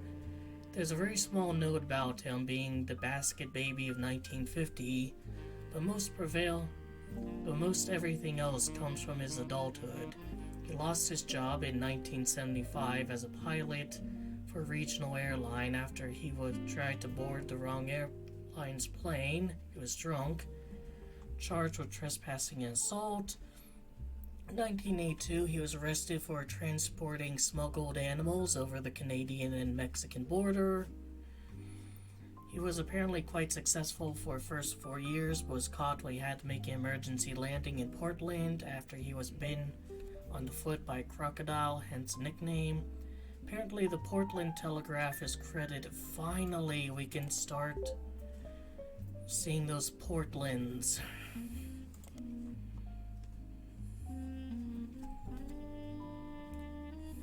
His credit in having given him his nickname, his mugshot from this incident has been added. In 1993, he was released on parole, but his freedom didn't last long. He was arrested in 1994 in an attempt to visit his daughter's graduation. He famously punched a principal, a man named Billy Sims. This incident received national press. Sandstone Canyon High School. was punched by Crocodile Clementine. Effect response. Let's see. Billy saw Mark hop on to the graduation stage and said, "Sir, you'll want to sit down or we'll have a problem." Let's see. He tried to throw another punch, but he anticipated it.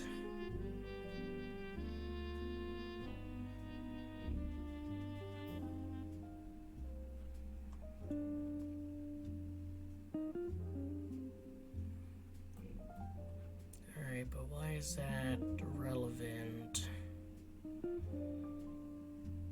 1994, so his daughter, like...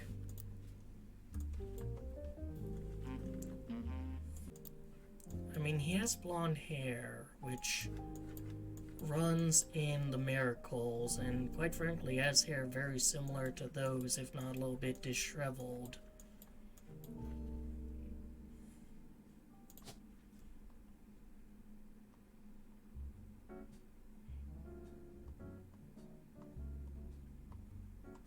Can't really say, like, you know, criminal or jailbird, so I guess I'll put him down as a pilot.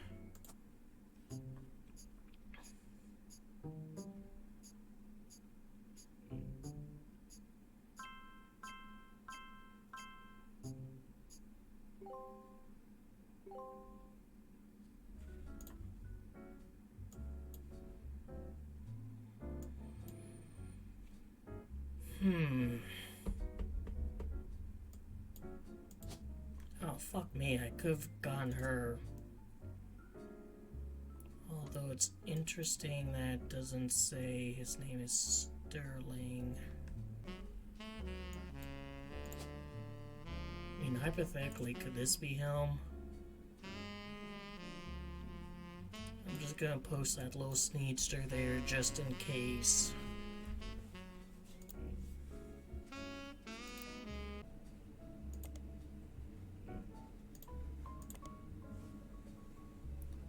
High school called local teen making changes for foster care system. Ruby Spratt grew up in foster care, apparently a valedictorian.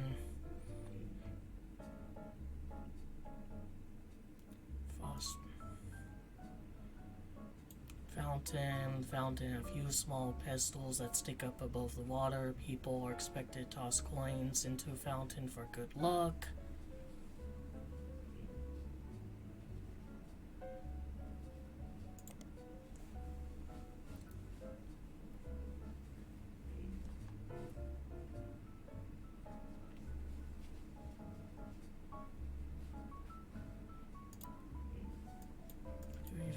Is that though?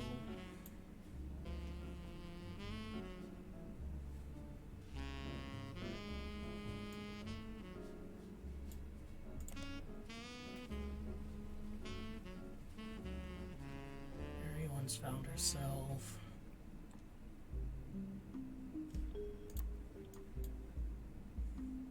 Mary Beth Quaker.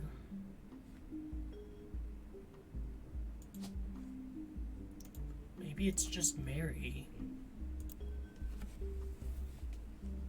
Apparently she was a rather prominent supporter of adoption.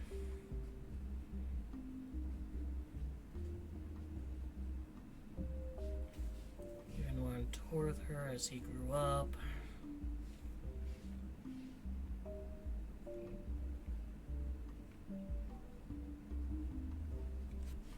I mean, is it Mary or Mary Beth?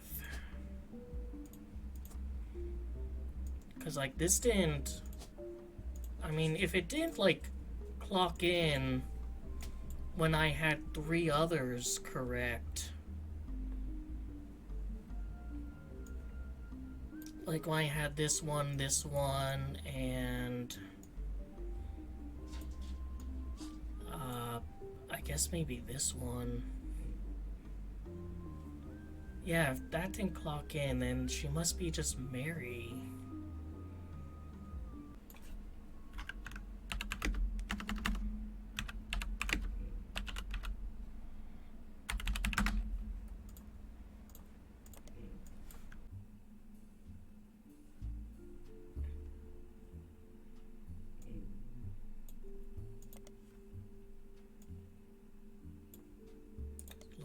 high school.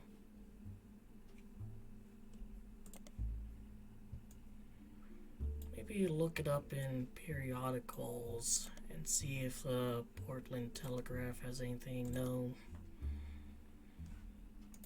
See, he has 2 kids though, is the issue. Miss Ford, who worked with Guy Hudson.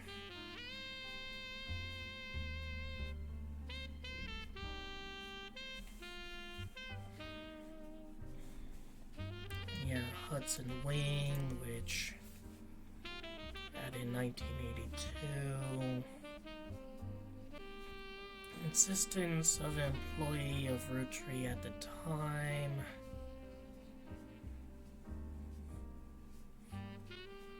So I'm guessing during this time she worked for Guy Hudson and then like insisted, after learning ASL from the school, and then insisted that like he donate to the school, and then later when she stopped working for him, she worked for the school. This one I think is like either this one or this one is gonna be the person who vandalized it. And this is the only one that fits. But then again, she like isn't married to anyone, and unless there's like some indicator that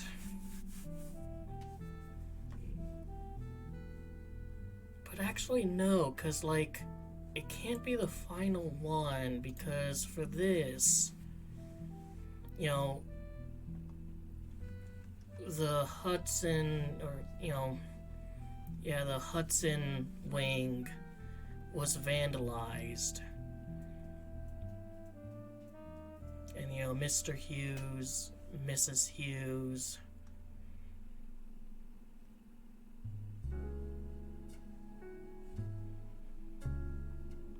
so like 1982, so kids would have been born.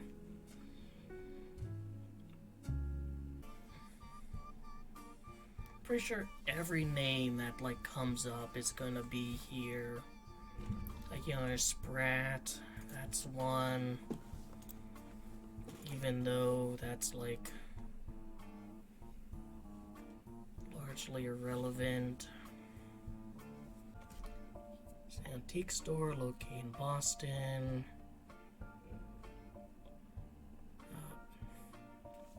This is supported by can only be described as a swarm of bee-related imagery and puns on their website. Mentions all Boston is buzzing for bees, or bees. There's even listing for vintage armoire and mentions it has plenty of room for all your yellow jackets. Flying down, honey, and make a deal with Beale. Nothing appears to be relevant to your search.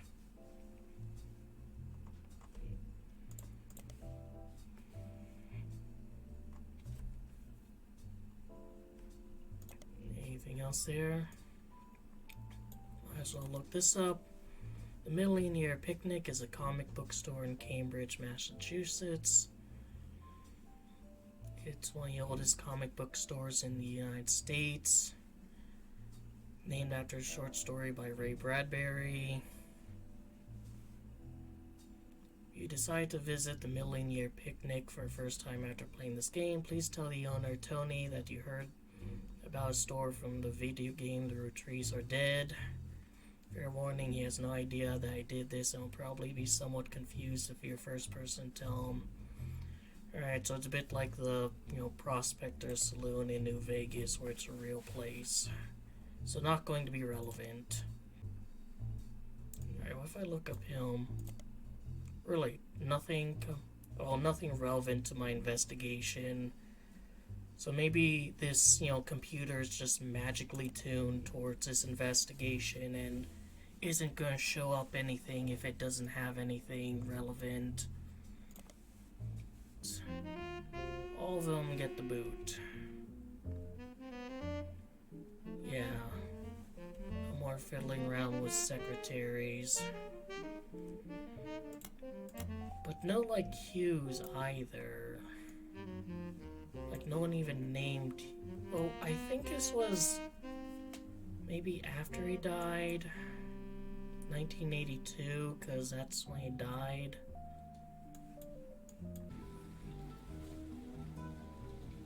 Alright, so I'll probably need to find like a Los Angeles periodical, since it also seems, or like a California one, since it also seems like there's some business going on down there. Every news organization from trustworthy tabloid. Alright, so if I look it up in periodicals, then they report on Billy Sims, but the information seems redundant. Slightly longer than most. Appeared in paper before. Filed on a special banner called Croc Watch. Our good friend Croc Clementine was actually in attendance at the high school graduation because his daughter was walking a stage. He was apparently not allowed to attend. His ex-wife had a restraining order filed on behalf of her daughter, but did so anyways. But a security guard recognized him, and when the trouble started, Clementine was approaching inside a stage. What will Croc get up to next? Stay tuned for Croc Watch. Unfortunately for your investigation, as far as you can tell, there's no more instances of Croc Watch.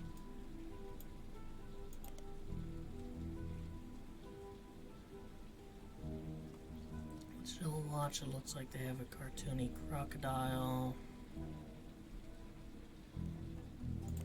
Alright, well, what if I look up Croc Watch in the periodicals, and maybe there's like a previous one? Nope, just about this.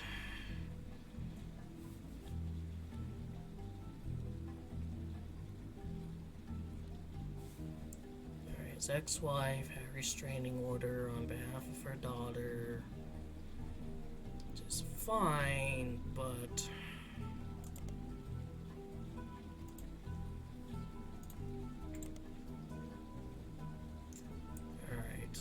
publications wouldn't.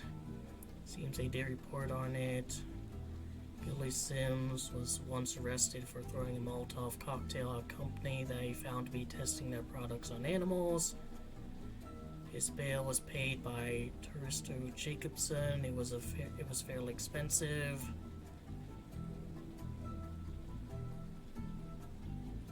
Daughter Mary was graduating that night.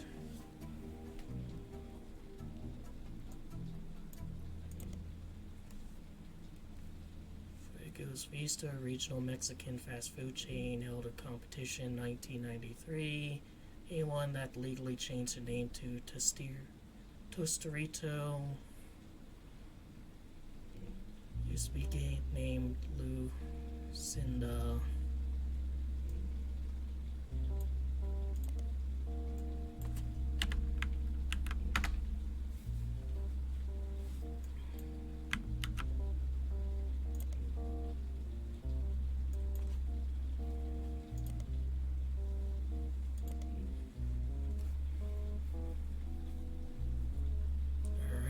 Sure that's relevant, probably not.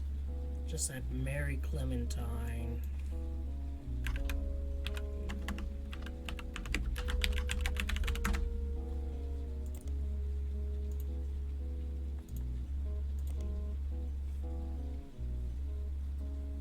Carla.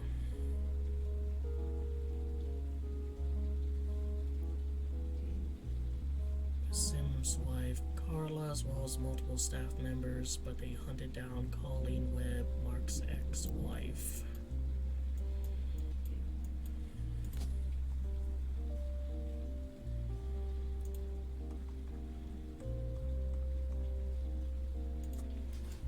Man, maybe I'm not going far enough with these periodicals for some of these.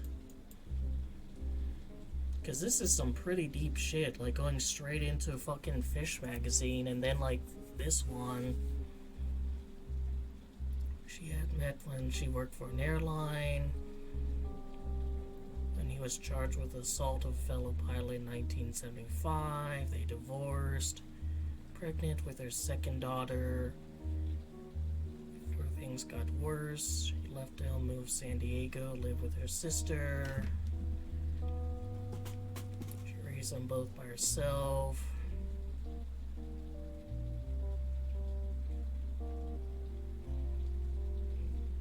Connect them to her ex-husband.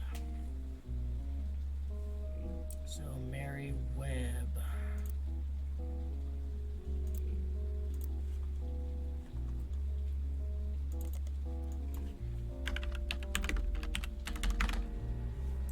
Mary Webb in San Diego has a website called Web on the Web. Personal travel diary doubles as an advertisement for a travel agency. Booking flights.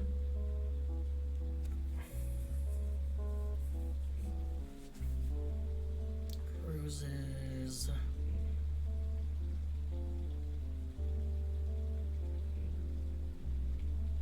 Let's see, she's allowed onto ship on port day in San Diego. Alright, well.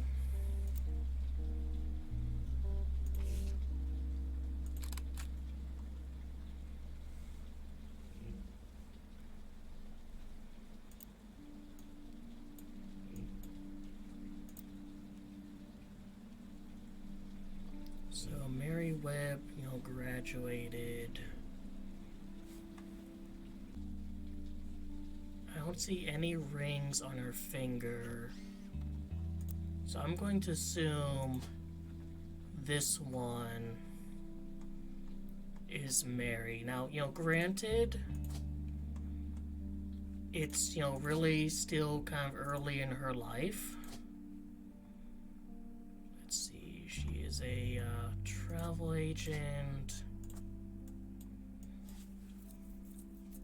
But unless I get some other conflicting piece of information,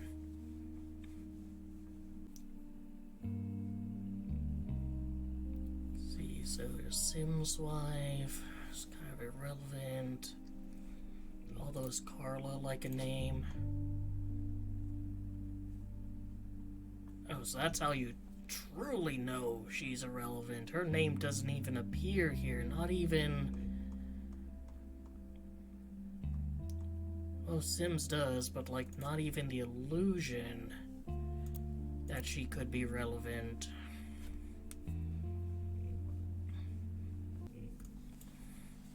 So I'm assuming that she is going to be Clementine, since we're supposed to be focusing on their legal names, their surnames from birth, even if it changed afterwards.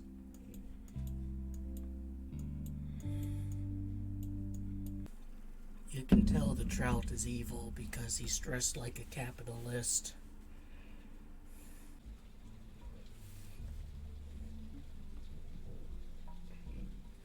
Thomas Hughes of Hudson Lane avoided further appearances in the Times. It's just hypothetically, this could be, Susan Ford, and this is Mr. Hughes.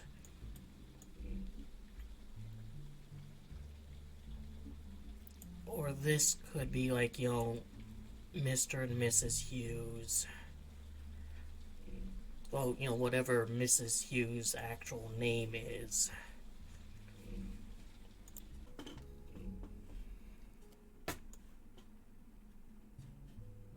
And her husband at the time, so assuming this is what's her name? Susan Ford. Could be that the last one is in fact Susan Ford. And, and she was last there, she was a principal. That her current pregnancy implies that she's had a kid before. And I guess we're just like, well, how many of these are like extramarital versus just had? I mean, no, it has to be like his descendants, because that one person who had a kid hypothetically could have been sleeping with Guy Hudson here. It's just she wasn't impregnated by him, so she's not part of this list.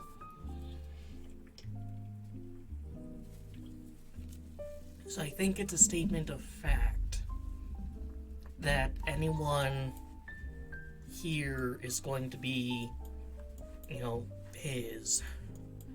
So it could actually be this one. And I mean, it's probably no penalty for just putting him and her and whatnot all over. And when I figure out who his, spouse is, there's probably gonna be a picture of her with 2 kids, and I just need to put the younger one there.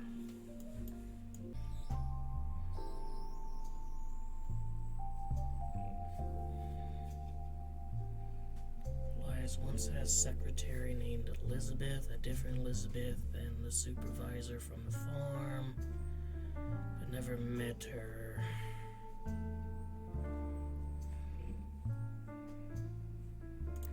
Why don't I look up,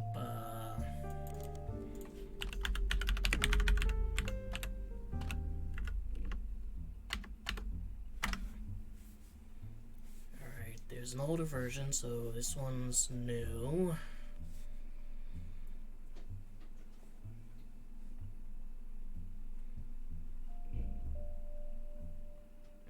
Let's see, First Anderson, Maple Farm.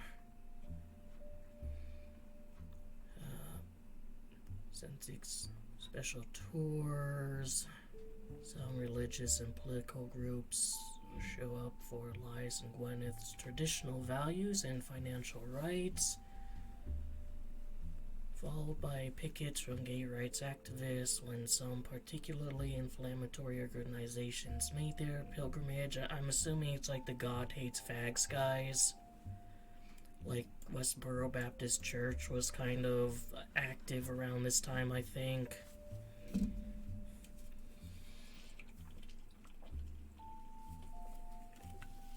You don't hear about those turdies anymore.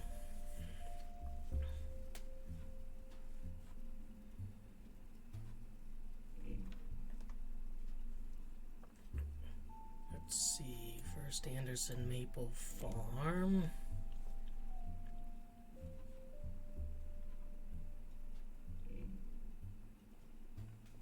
Just brings it to here again. Let's maybe look these up in periodicals. That's an old one. Nothing relevant. Nothing relevant.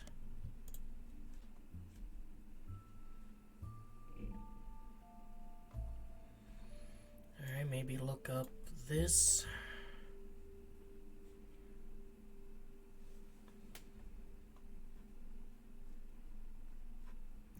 Corporate, gone is a history. What if I look up the older one?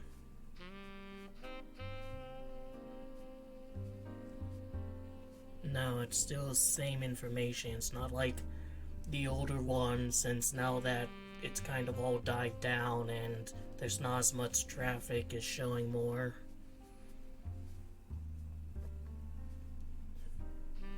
Let's see.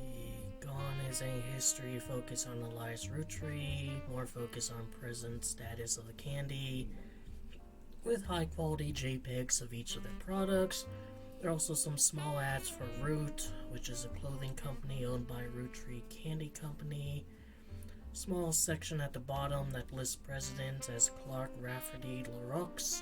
A short bio mentions he was responsible for some of their marketing before taking the reins after the unfortunate plane crash.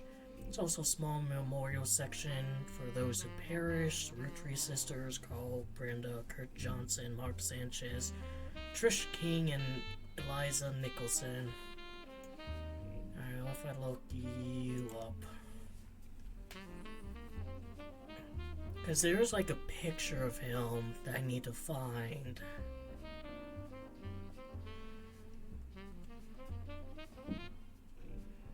Tried to remain out of spotlight, but did have one notable foray in the public eye.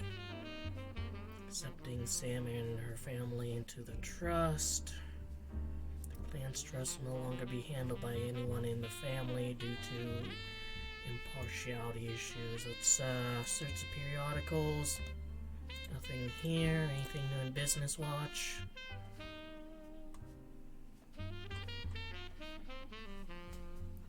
So Ruby Spratt.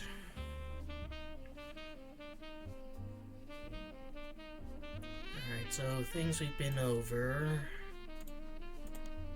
Nothing here.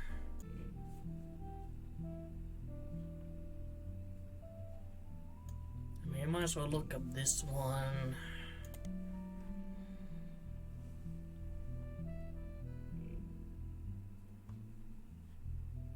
Let's see, you find information about Roottrees Sisters Fashion Scholarship, award to 3 underprivileged high school girls every year. Apparently, it also gives them an opportunity to show off their designs on professional models on Real Runaway. The fund was created directly from shares that would have contributed to the inheritance of their sisters.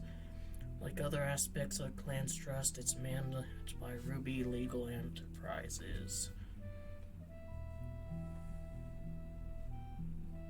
Alright, might as well look this up. Which, her last name is Quaker. Now, her first name is reported as Mary Beth, and yet that didn't trigger this, so I went down to just Mary. So, like, is that something I can even find, or do I have to wait for another, like, information dump? Because there's clearly stuff that's gonna happen. Alright, let's see. Does knock at any door. Clark Rafferty LaRoux, current president. He's been trying to work with Sam, but she's not answered his calls. To both of you, the company I hired to help us with the Clan's Trust is busy pouring through the entire family's history. That said, the family's not particularly happy with this and are doing their best to slow things down, many avoiding interviews. Every time there's a high-profile public case, it causes headaches, so please, I don't mind if you do your research by asking you to stop going to the press. Have a highly trained team of lawyers to back you up, ready and willing to verify anyone and everyone you believe could be realistically part of a relationship. Just tell us who to investigate by filling in the new section of the tree, and we'll take the time to handle verifying. If someone didn't have a child or has already been disqualified by our lawyers, like in the case of the girl with a negative DNA test, there won't be a place for them on the tree. We're not just looking for affairs and infidelities, we're only looking for ones that led to a potential root tree. So yeah, I do think that this one is Hughes. I'm gonna leave them there, just for shits and giggles until something better comes along. Maybe I'll discover that Susie Ford was Susie Harmon. And then I'll know this guy's name is Ford.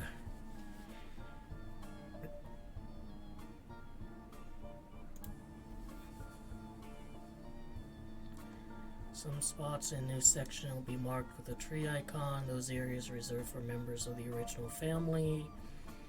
Just like last time, be sure you use birth names for everyone you add. Married names or nicknames won't be enough. You turn your eyes to men in positions of power. I'd love to say that's only because it would have been a lot harder for women to hide 9 months of pregnancy and birth without the families noticing, but I can't. I'll be blunt, I'm no stranger in fidelity. Let's see, some of us learn how to wield our family name and fortune to our benefit. Can't change the past.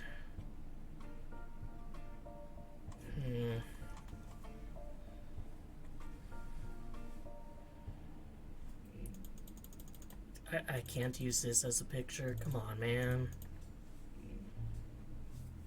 That's totally a picture from whatever.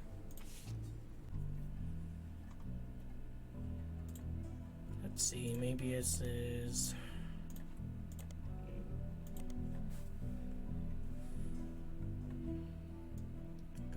Mark Zimmer.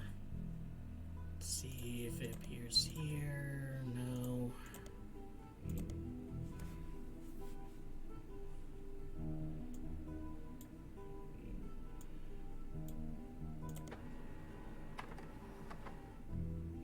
Kitchen Tales. Find an alternative medicine website which focuses on cooking with natural ingredients. Uses salt water. You switch out salt water in the recipe for a mix of 2/3 spring water and 1/3 filtered seawater. It tastes great. Alright, finally a little bit of progress. Seems to disappear from online marketplaces. For years, 2 bakers, Flora and Yates, flirted. They grew their friendship, compared recipes, and combined knowledge. She loved his salt and pepper beard. He adored her rosemary cheeks. But he was one day whisked away, conscripted to bake the army spread. By the oil of the lamb. Is this like...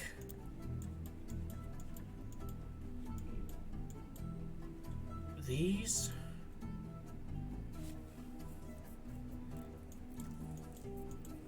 I mean, it's kind of similar to that.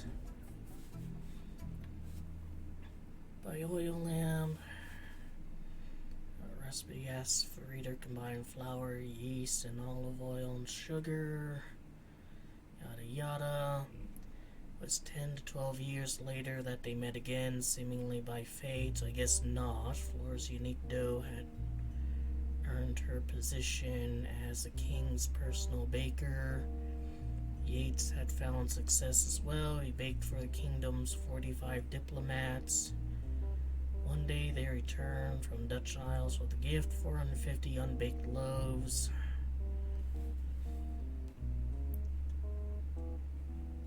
Upon seeing Yates, Flora was both delighted and distraught.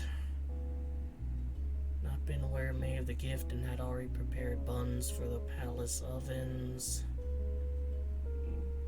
One greeted Yates warmly, but was struck by fears he'd be unable to bake with her, that she'd face retribution for being unprepared. Oh, it sounds like, some kind of infidelity thing. Sounds almost like what was going on here. With her being split up from him for so long.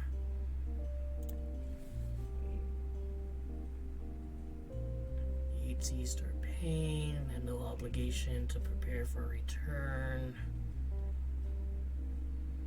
Not solve her predicament, they admits their final chance to bake together. I mean, this isn't even like saying this is related to anything.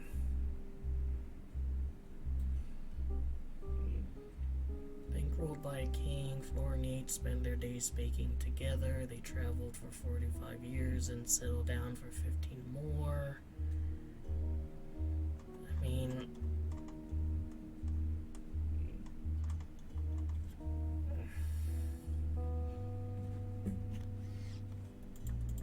and I can't take a picture of the bread.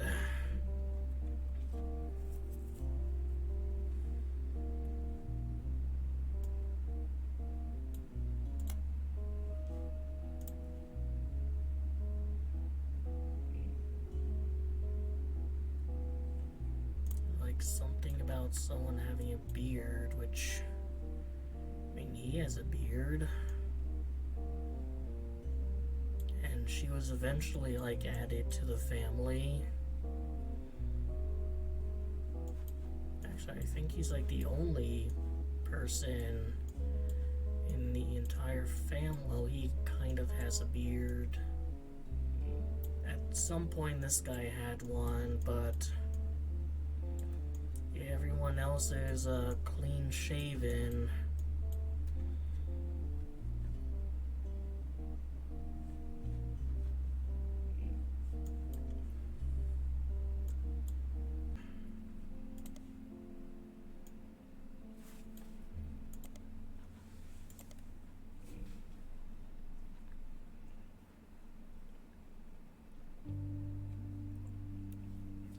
Roottrees did do book signing in 1970, and she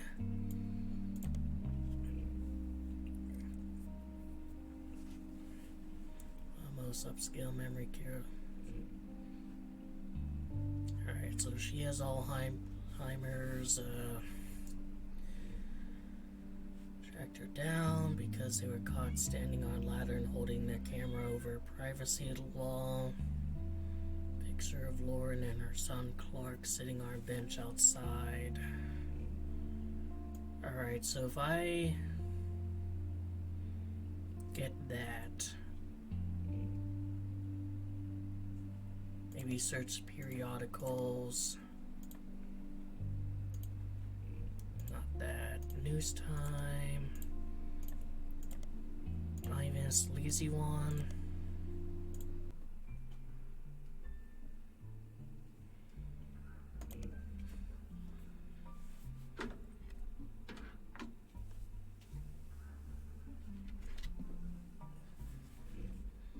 Can I play some family doku? Yes, I can.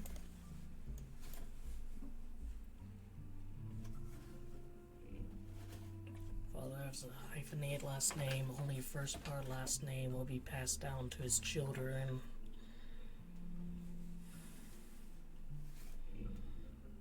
Two, three, four.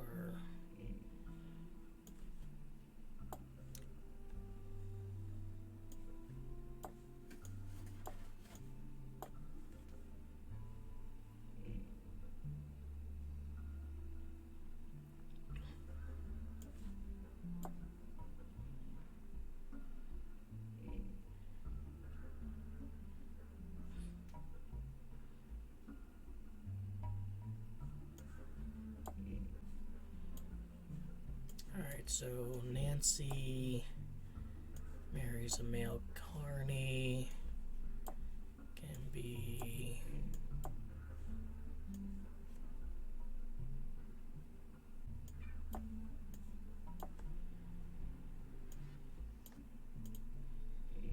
alphabetical order.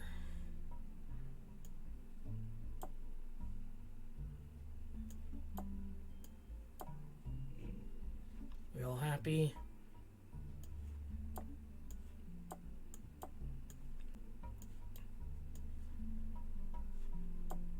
You're the outlier. Maybe Mortimer.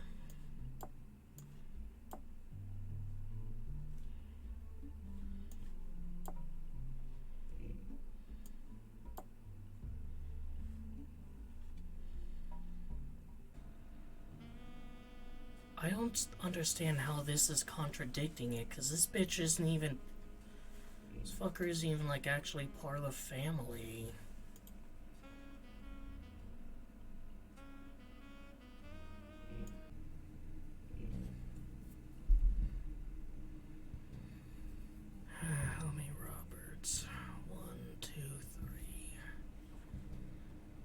Maybe it's like this. Fuck off, fuck off, fuck off.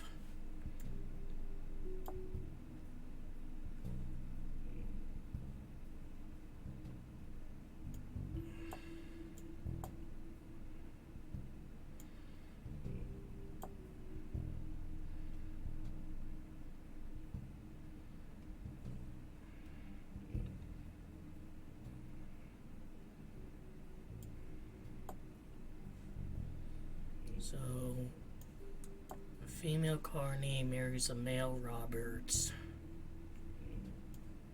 And Ike, Mortimer, Crystal.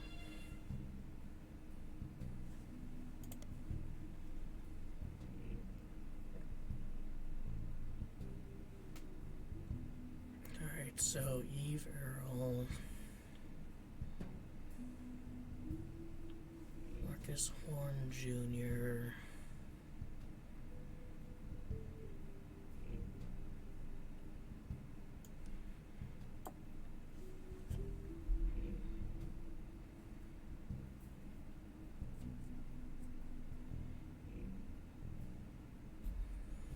Alright.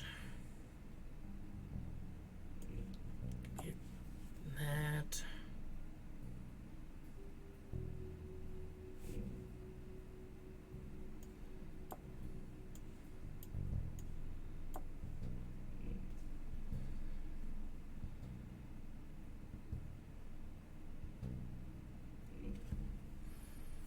Only first part of the last name will be passed down.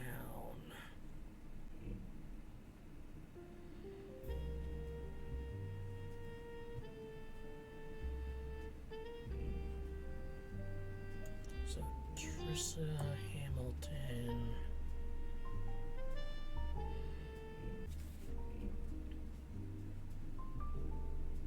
Marcus Horn Jr. I mean, maybe it's like here.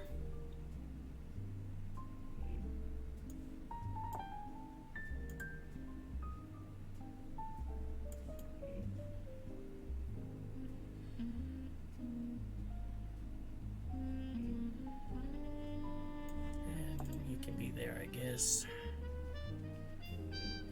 Or maybe that works better.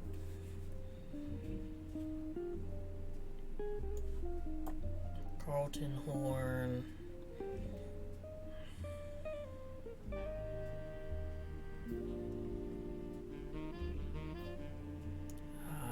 Chad Hamilton.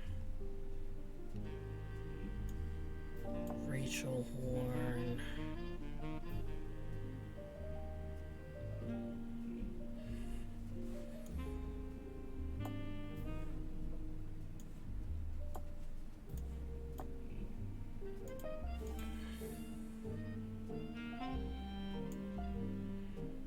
It can be this one. But now there's two females.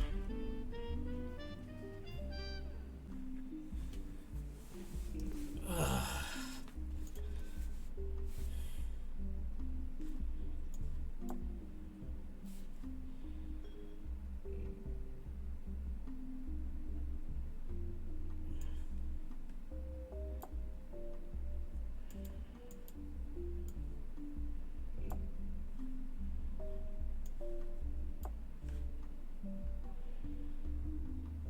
Alright, where's Junior?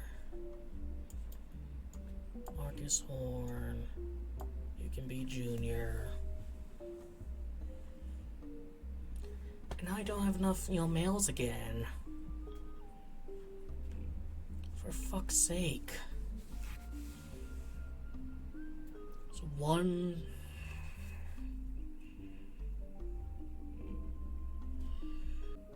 Yeah, all the male names are important. There's no like John Edwin that you can slap here or whatever. They're all core names. So I don't know how. And they're all Horn too, that's the issue. Like 1, 2, 3, 4, 5. And Eve is there, so it can't be like the female first.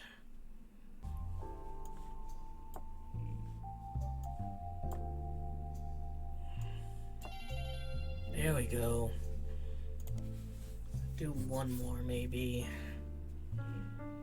Alright, first gay couple. Larry Chung goes down to 3.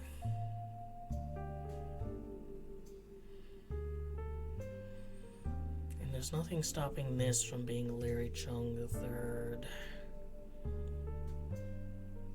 And Pew? Let's see, 1, 2, 3, 4.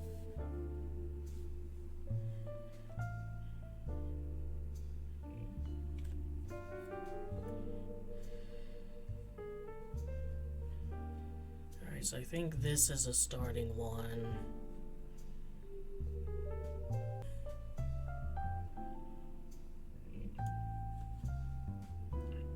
Two.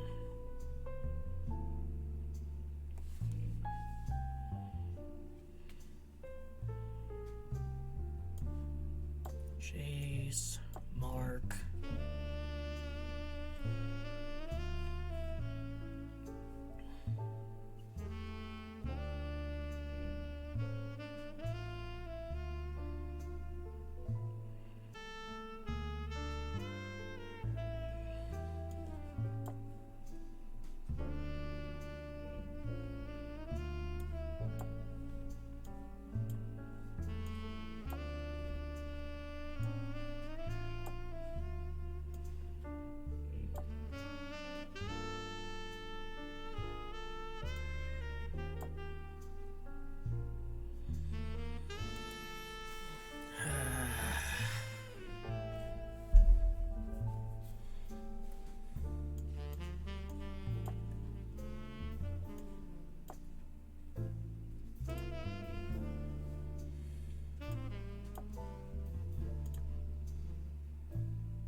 Who's an expendable male?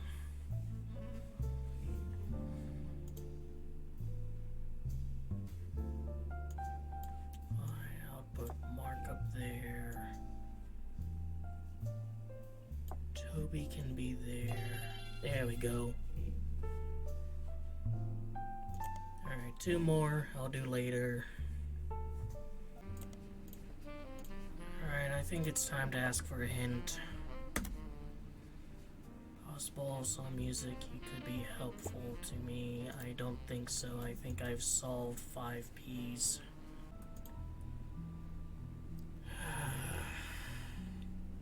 I want a different hint. I'm done looking up this asshole. It's just gonna keep doing that, huh?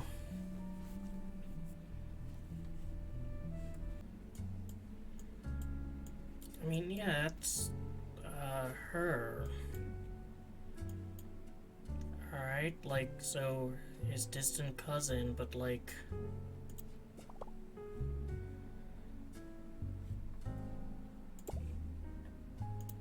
Sure, like, that's a thing that he mentioned.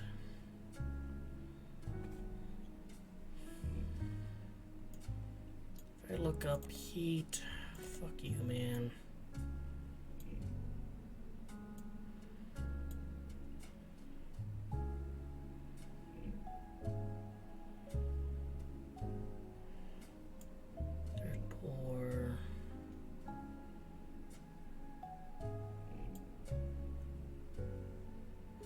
So now would be revealed to be it, so I mean, like, he's part of that generation, I guess, but that doesn't really tell me anything. It's in perform live shows in Portland, which I guess just doesn't fucking matter.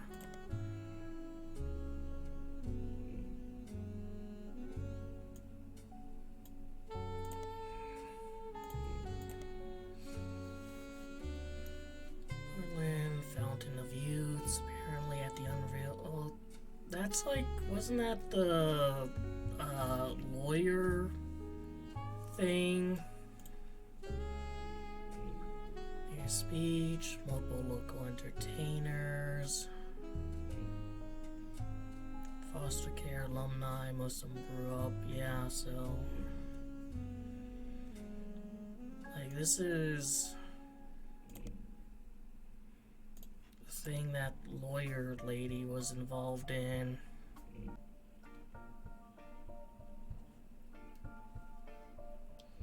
Alright, root of evil. That's his most recent. All Your Problems was the first and only single. Track is the only new song in the album. Subject matter of the song is the hypocrisy of those who claim money is evil. He points out that the only people who think money is evil are those that have it, those that can afford to not be greedy. In the song 5 Ps triumphantly talks about taking the Roottrees' wealth due to it being his birthright and giving it to those he needs most. Find a copy of the song on a suspicious looking website and download it for your records. So many imaging opportunities.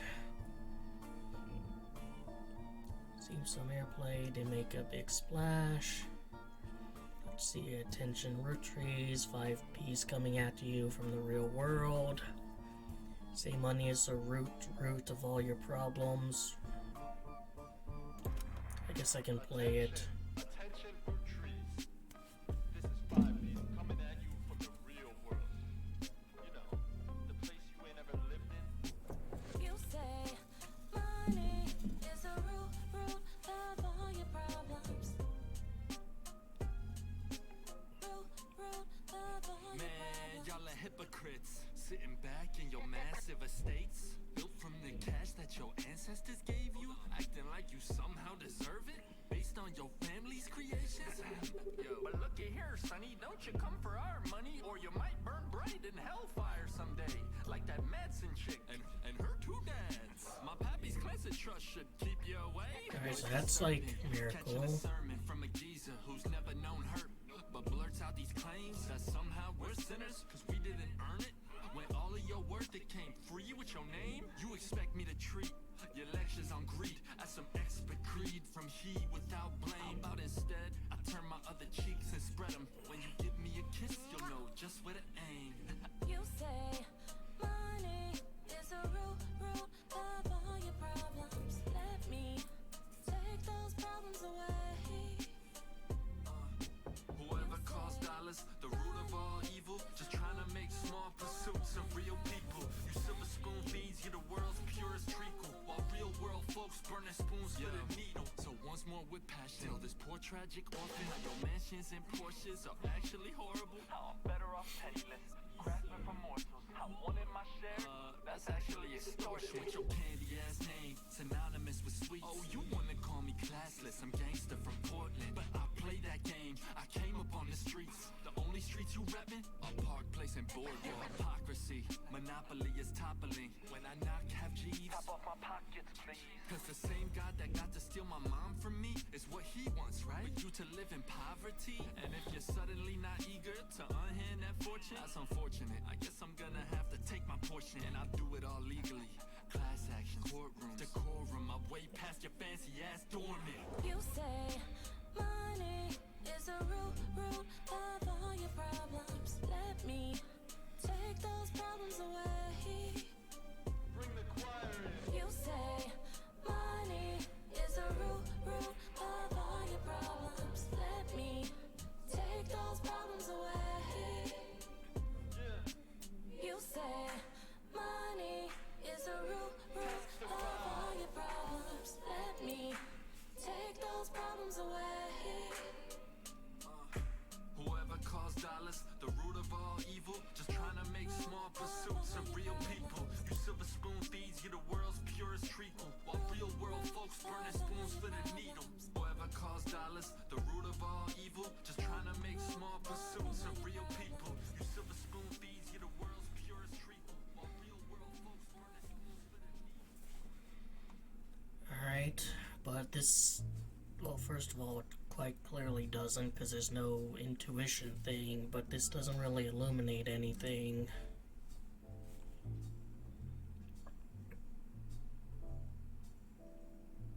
This is just about him and his beef with, like, Miracle specifically, because he's the one who was most outspoken, you know, against it. I mean, I can look this up in maybe some periodicals, see if,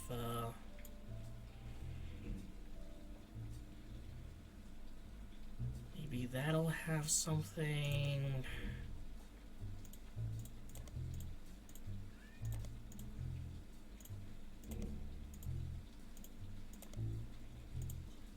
No. Alright, lawyer Stevie Whitlock. History of publicity stunts and grandstanding. She became famous in the mid-1980s with successfully suing a multinational sandwich company whose 12-inch subs were actually an average of 11.5 inches.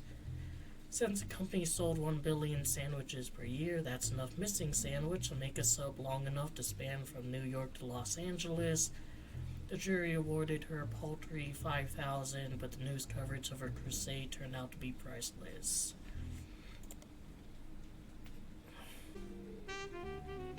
Alright, she has a debut album.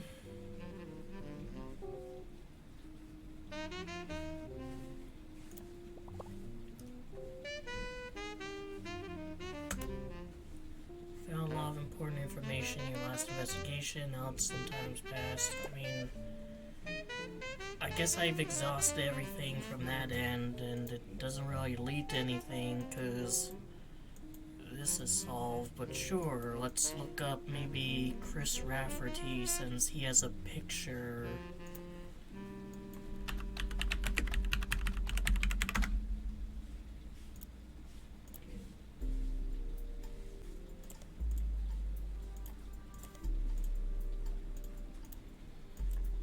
Look up Carl Roottrees, since he's kind of like was a center almost, a big starting point of the first one.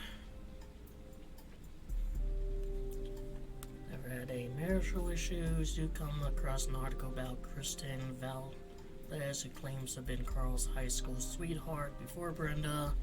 She does not make any claim about having a child with him. She just appeared to be paid to talk about his early life. Most of it is boring. She says that they met when he sent to a private school near her hometown and broke up, which, you know, makes sense. I think that's something mentioned in Lauren's diary.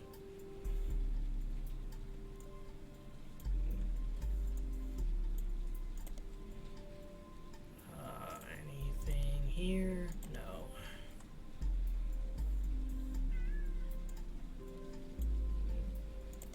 So look at some periodicals, make sure there's nothing new.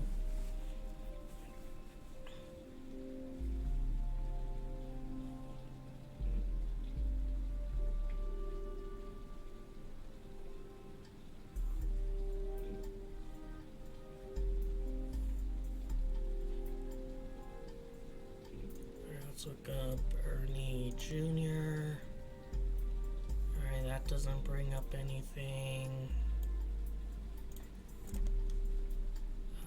Let's see. James Roottrees, maybe?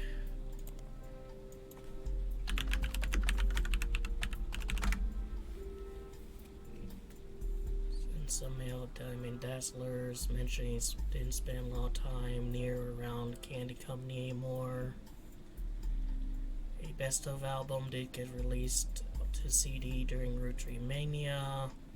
While neither of them have performed recently, a couple did a few signings at a local record store near their estate. Jim stated he hasn't been inspired to write any new lyrics. As far as you can tell, Jim and Diamond's marriage are still going just fine. If I look up best of,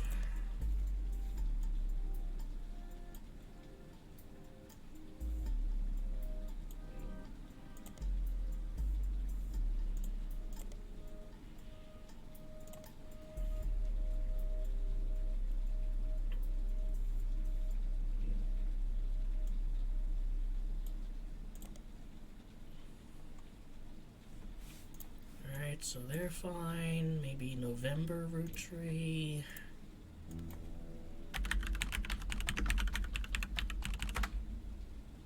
Still nothing.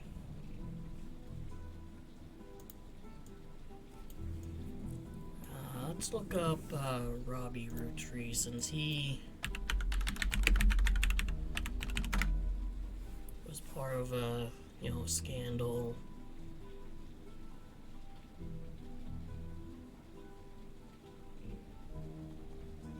He has not yet returned to U.S., but when journalists reached out to him recently after the death of his mother, he had issued a blanket statement a few days ago. The death of my mother was hard on our family. My brother and I, after spending time together caring for her in mourning, have finally made amends. It was highly transformative few weeks when it came to our relationship. I'm in recovery from my addiction, and a major aspect of that process is I wish to stay silent.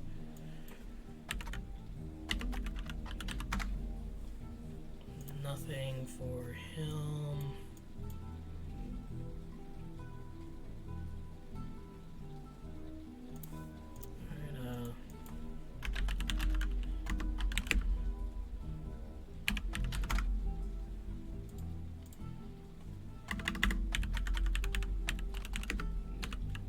What's Junior doing? Seems Miracle Senior is going on a new tour in the U.S. The previous flyer for 3 generations of Miracle has been replaced. Be part of history, the oldest living Roottrees prizes. Let's see. Doctors determined he was destined to die. Fate had other plans. So in his 70s, age is beginning to make life on the road difficult. In the intimate evening, Miracle will reminisce about his famous history. He will discuss his family's saints and sinners and provide ubiquitous perspective on one of the most notable families in the U.S. today. The site also lists the churches he'll be appearing in and mentions that tickets can be purchased in their local services. Noticeably absent are any Miracle's new appearances.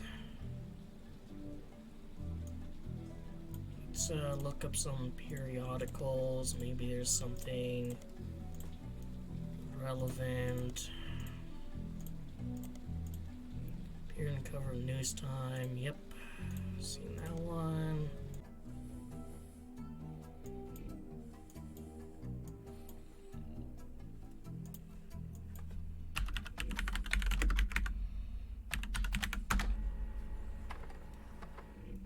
After release of 6 pieces, Caroline Morden did television interviews. Someone had uploaded a partial transcript. Transcript is only her answers and missing the questions. This creates a somewhat confusing reading experience, but does give you a bit more history about Caroline and some of her family members. Which...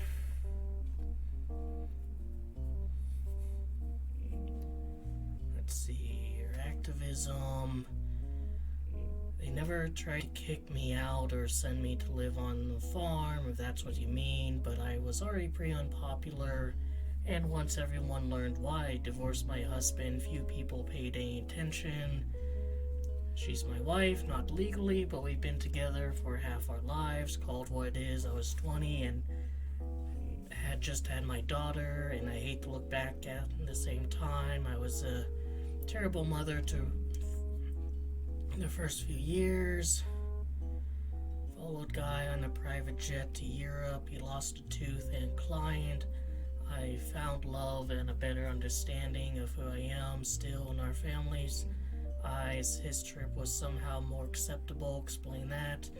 No, I couldn't stand him. Our family wrote off his behavior like he was some huge fan of romance or women, but he didn't like the entire woman. It was doubly awkward for me because he was more supportive than most. I slowly figured out it was because he assumed I would be as shallow as he was. He was a workaholic. He seemed nice enough and did a good job. I didn't know him well. That was one of Sam's problems. Went up with our family. None of us did except Carl. Honestly, I get why she's pissed. let's finish reading this. Honestly, I get why she's pissed. I'd rather not speak ill of the dead, not unless you want more stories about Guy. With Carl, though, all I can say is we used to be friends before they sent him to private school. He came back a lot judgier. It made sense when they made him president. He was a lot like my father after they disciplined the fun out of him. After I started protesting the farms, he stopped returning my calls. Oh, well, he's harder to label. When I was a teenager, he was basically drunk or high or both all time. He actually used to sell me pot. His problems with women were different than guys, but he never really judged me, since I guess I knew it would be pretty hypocritical to judge anyone for anything. Back then he was destructively unreliable in every way, but nowadays he's just kind of boring and old. I prefer that to how it used to be and to Guy and Carl, but still cautionary tale, which I'm guessing that's about maybe Rafferty Clark or perhaps even James Roottrees.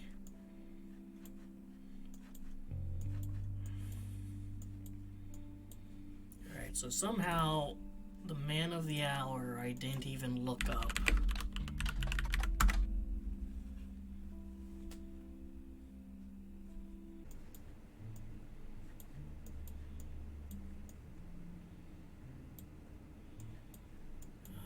Zach Wilson.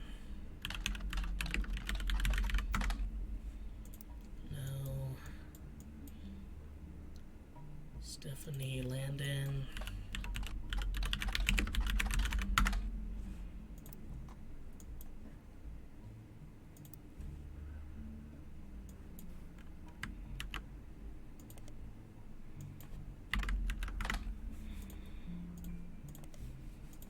That's an old one.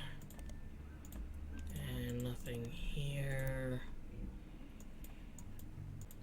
GWINN. She died recently. Maybe there's something there.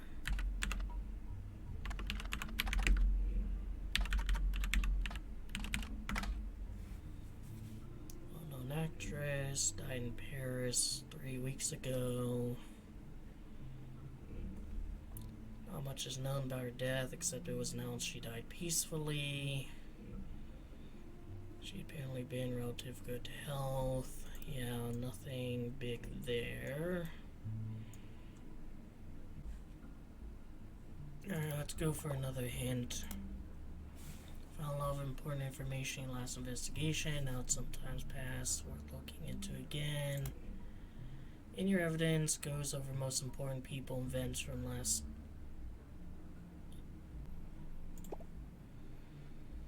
The only one that seems really relevant is, you know, the lawyer. I mean, you know, she's given her bit on it. But Clark here's kind of like... I mean, I've looked up her, and there's a picture that has Clark in it.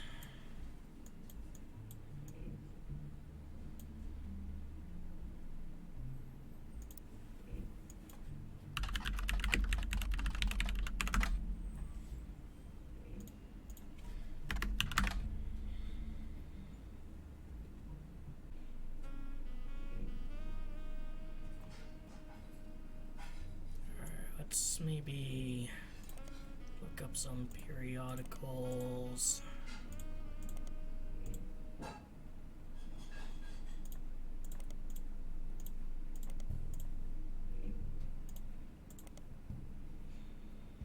That's an old one.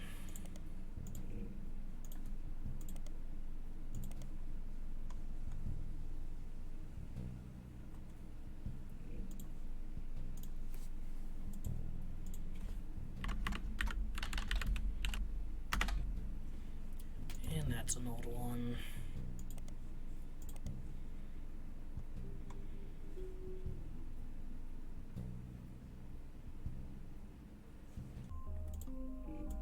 Maybe she released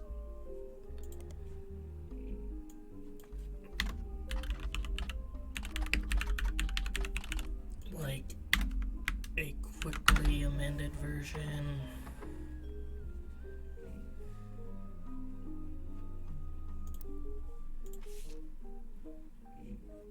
Alright, Cruelty, written 1963, her mother and father.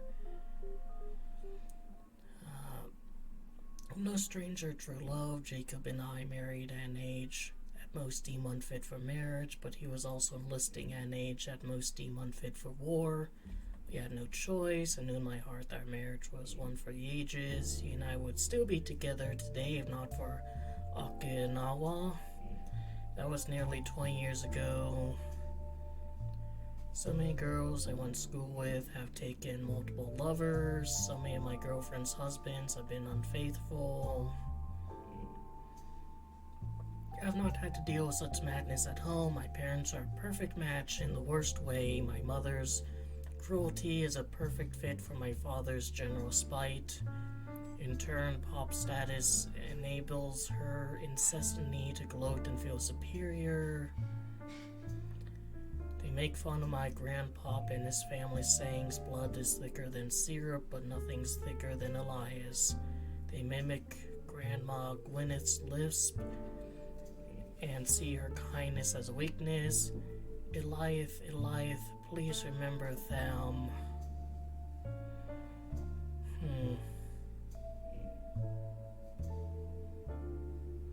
Please remember maybe Sam, since the TH is the S. Not even our family's maladies and religion can go unmocked. Remember, God only put one I in miracle. I can say without doubt that my parents have never had eyes for anyone outside of their marriage. They're both too self-centered to look astray.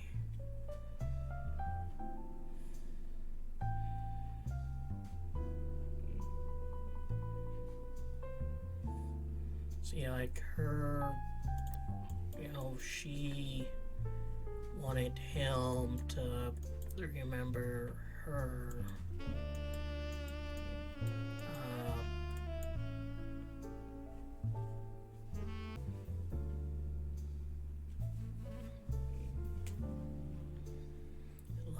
Elias, please remember Sam. I mean,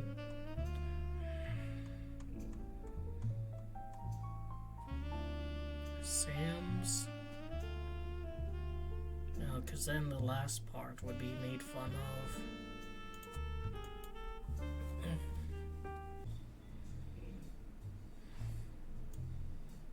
Guess I might as well look this up.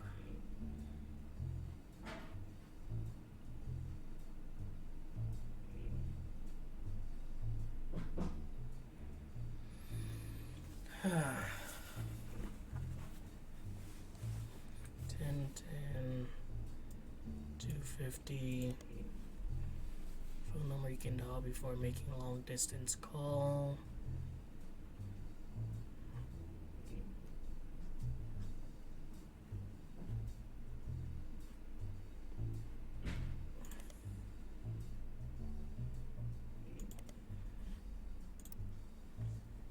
The Roottrees Sister Fashion Scholarship.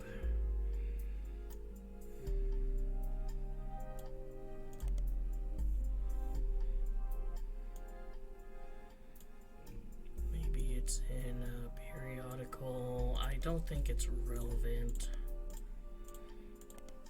No.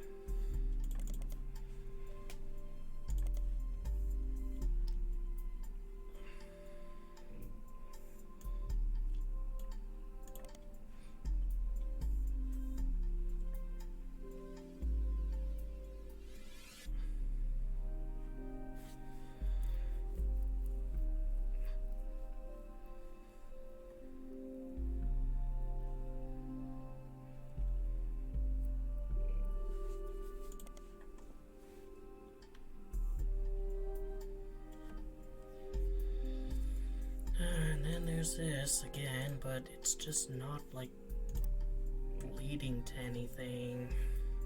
I'll do one more hint. Fuck it.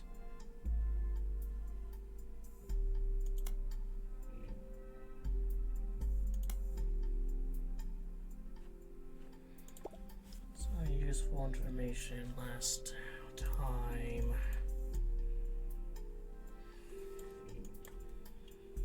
I mean, didn't this guy, have an issue with a conspiracy theory website?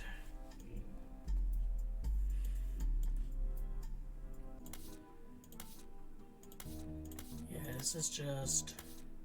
Oh, here we go. Alright, let's see.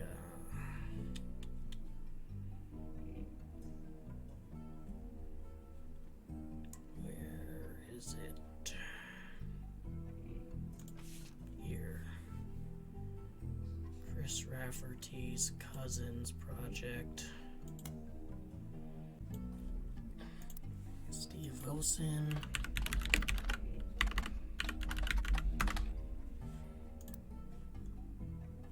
Steven.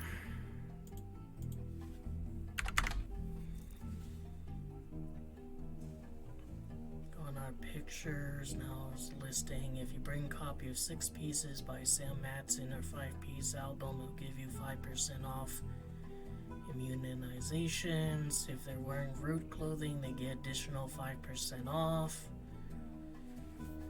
Alright, well, that's fucking useless.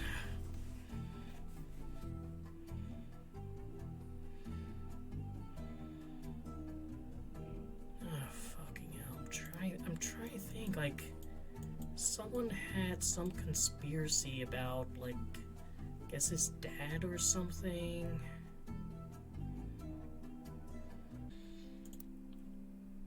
You're gonna have to give me something a bit more. Chris Rafferty, he found him using his email. Alright, what's his fucking email? Like, that's exactly the one I was thinking of, the one I was trying to find, but, like... So it's like, I know what the game wants me to find, but I can't find it, because I don't know what the fuck Hold on, I got a big brain idea.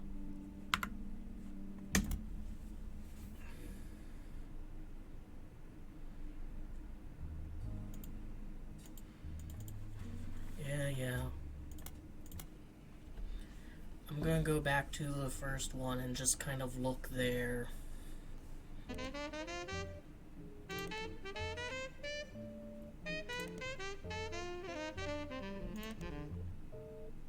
There you go, the Roottrees curse.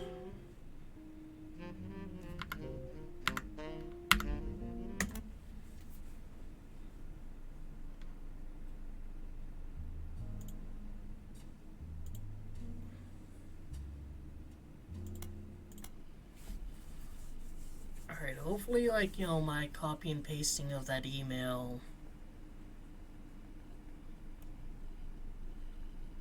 works. If the Roottrees curse thing doesn't. Or I can look up the art of Chris Rafferty, and that leads to it, but, like...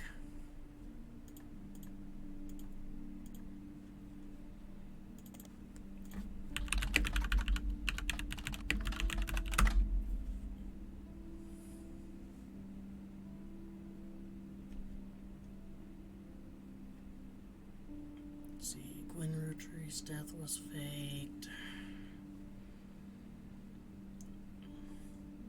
Alright, so the guy's not dead theory. Guy's not dead conspiracy stems from a website that focuses on clues that the Roottrees have supposedly. Alright, I'm gonna say this. I think it's kind of annoying that, like, there wasn't a way for me to look at the history here and see what I looked up the first time around, when here I can do this. And it would be one thing if it's like, I could find, the website from here, but I couldn't. So here I was racking my brain trying to figure out, like, what I was looking at in order to arrive at this guy's website. That was quite annoying.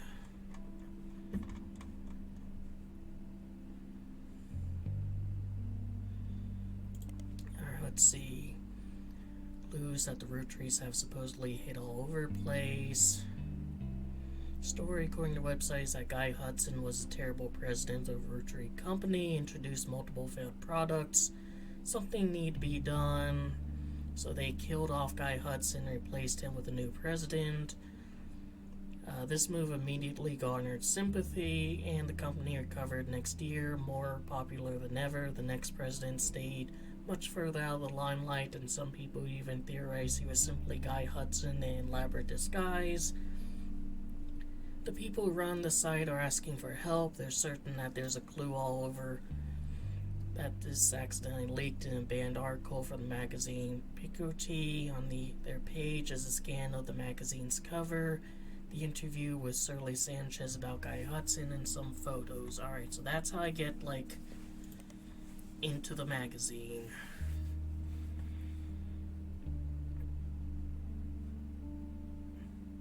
So, let's see.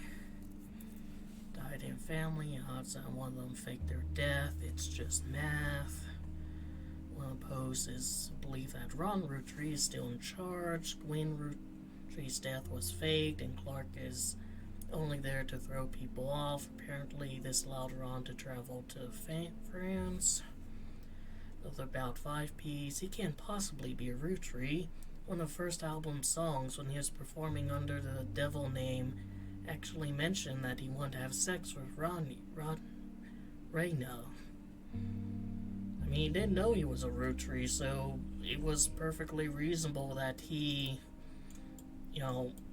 probably being a young man at that time and, interested in her, would have that. Ivan Sam Madsen inspired. According to Overwood, the author's 6 pieces isn't real. Sam Madsen in an anagram for Am Madness. They're purposely leaving hints for us. He claims that by using 6 pieces of Lauren Rootree's book, he has begun to decrypt the cipher. Most of the cipher seems meaningless, but managed to pick out words, people, and vastness. There is also a request in the bomb. Next year, 2000's leap year, and he's looking for funds for volunteers to catch the Rootrees red-handed in Operation RT-29. He ever drunk Spirit Cola, but he doesn't go into why. I mean, guess I can look this up. That's just an old page. And let's maybe look this up. An old page, and let's see,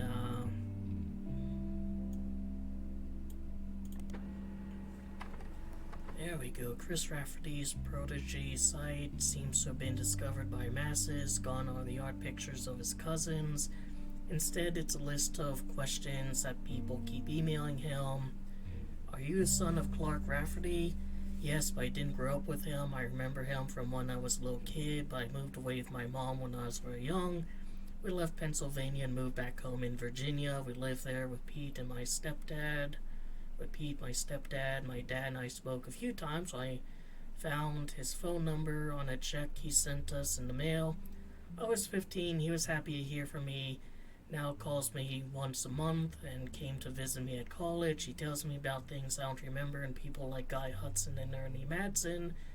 My dad and I get along, but obviously we aren't very close. Did you ever meet the Roottrees? I used to know Roottrees, but never the sisters. I was in the office sometimes when I was a kid. I definitely met Guy Hudson before he died, but I don't remember.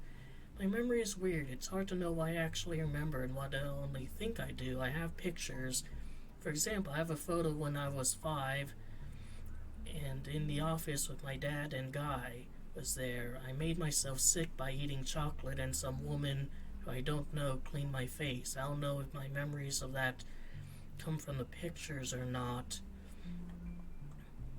How did you have proof of Ernie Madsen's heart condition? I knew Ernie had a heart problem because my dad told me on one of our phone calls. Asked him about the poison because I saw it on the Roottree Curse website. He emailed some old stuff, including the proof, but even with proof, website didn't take it down. He spelled fiance wrong. I'm not good at spelling or writing. I'm good at painting and other art. I'm going to school to learn how to edit movies. I want to make cartoons someday. Lulu is much better at spelling. Oh, fucking finally, a little bit of progress. Give me your current stuff. Alright.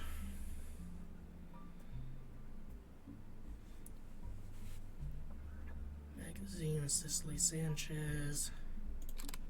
Alright, I recognize you. Do I need to put you anywhere? There you go.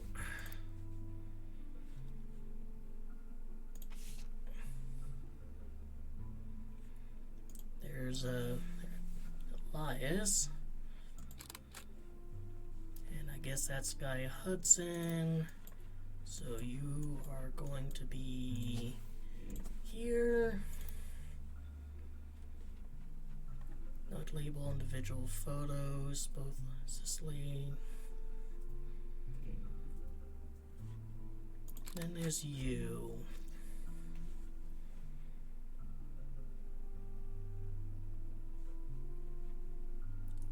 So this was your third president being handed over from the second.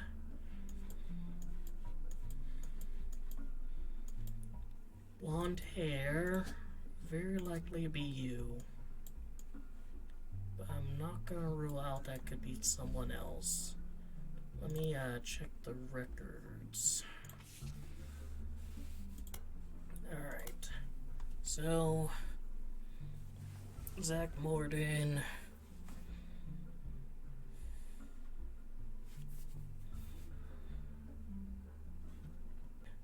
Maybe Beth Knox as well. Let me take a look. Nah, she seems way too young.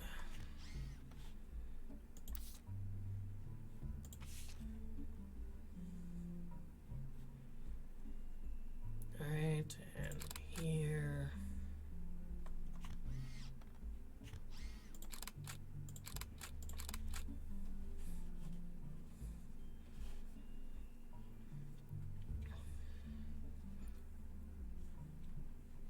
Background, there's a Christmas tree.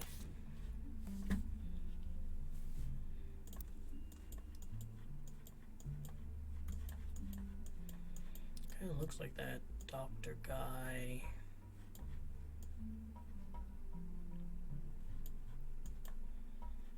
Shay, where is he?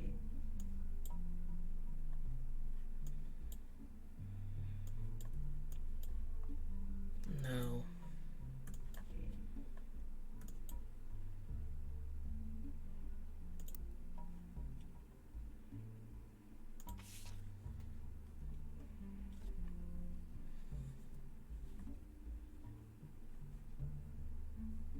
Could be maybe the Hughes.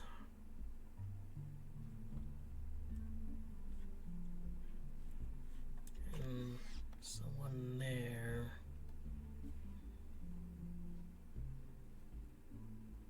She has a tattoo on her arm.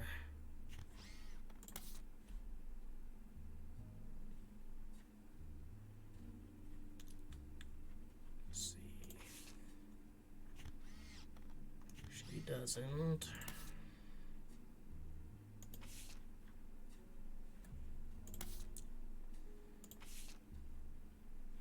I don't know why I'm like looking. Let's just go here. Alright, so you are Chris. And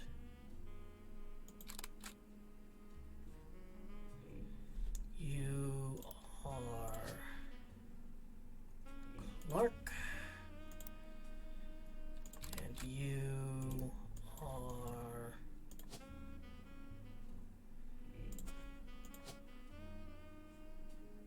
Guy.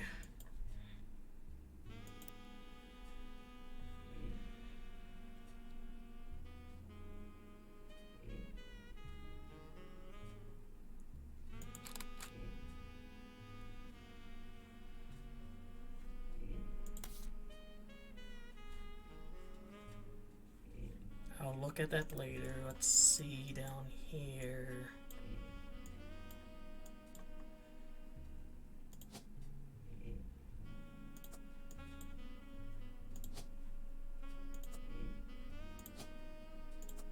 do think you're there, because you're one of the earliest.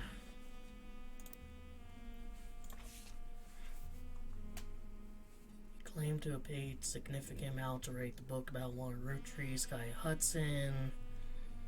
Yes, I met him on New Year's Eve, actually, the last night of 1978. Guy liked to throw big parties. I was coming off of Changed Man and looking for my next project when his wife learned who I was. She invited me to a party and they cornered me to talk about a book. Maybe this is her, because, like, you know, it's not uncommon that, like, a Christmas tree would be left up until New Year's. And this is a party.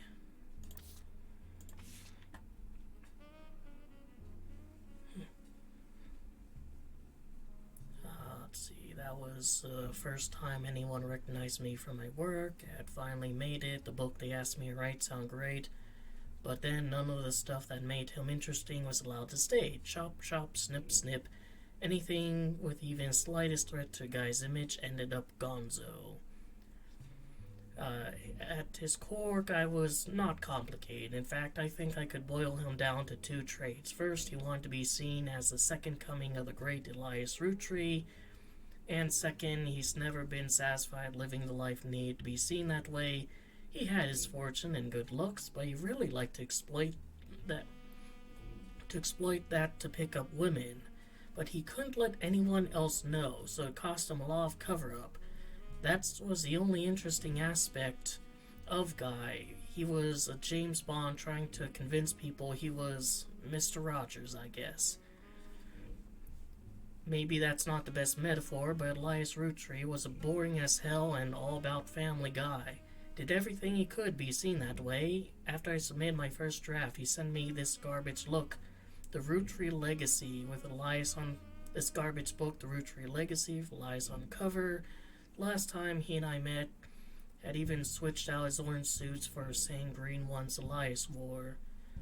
And remember fancy flavors? Guy knew that part of Elias's legacy was 5-piece flavors, so that's what Guy tried to do. Caviar was a disaster here, but it was actually somewhat popular in Brazil for whatever reason. Christmas 1979, went to Brazil to open the Roottrees Brazil factory.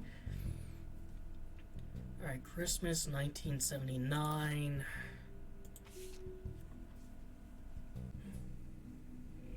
Disaster. I was hopping around the world trying to recreate that success. I do think that, like, this is Susan Ford. And this could be Thomas Hughes, which means this is Mrs. Hughes.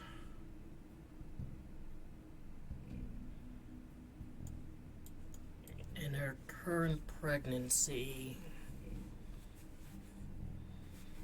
So, unknown occupation, she's a teacher.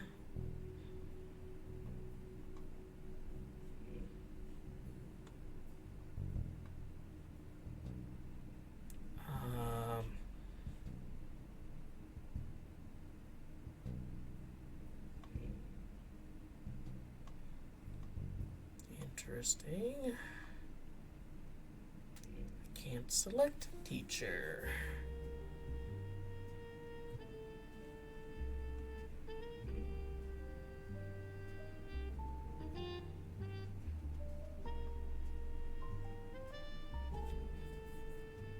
I guess professor is, you know, an equivalent.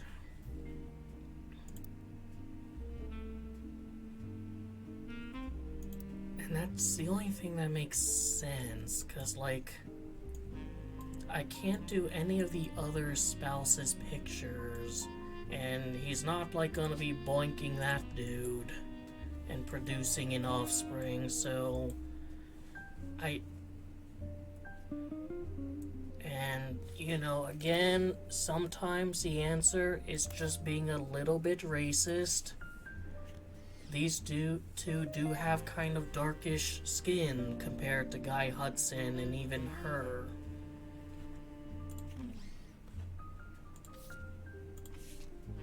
So I think that's correct.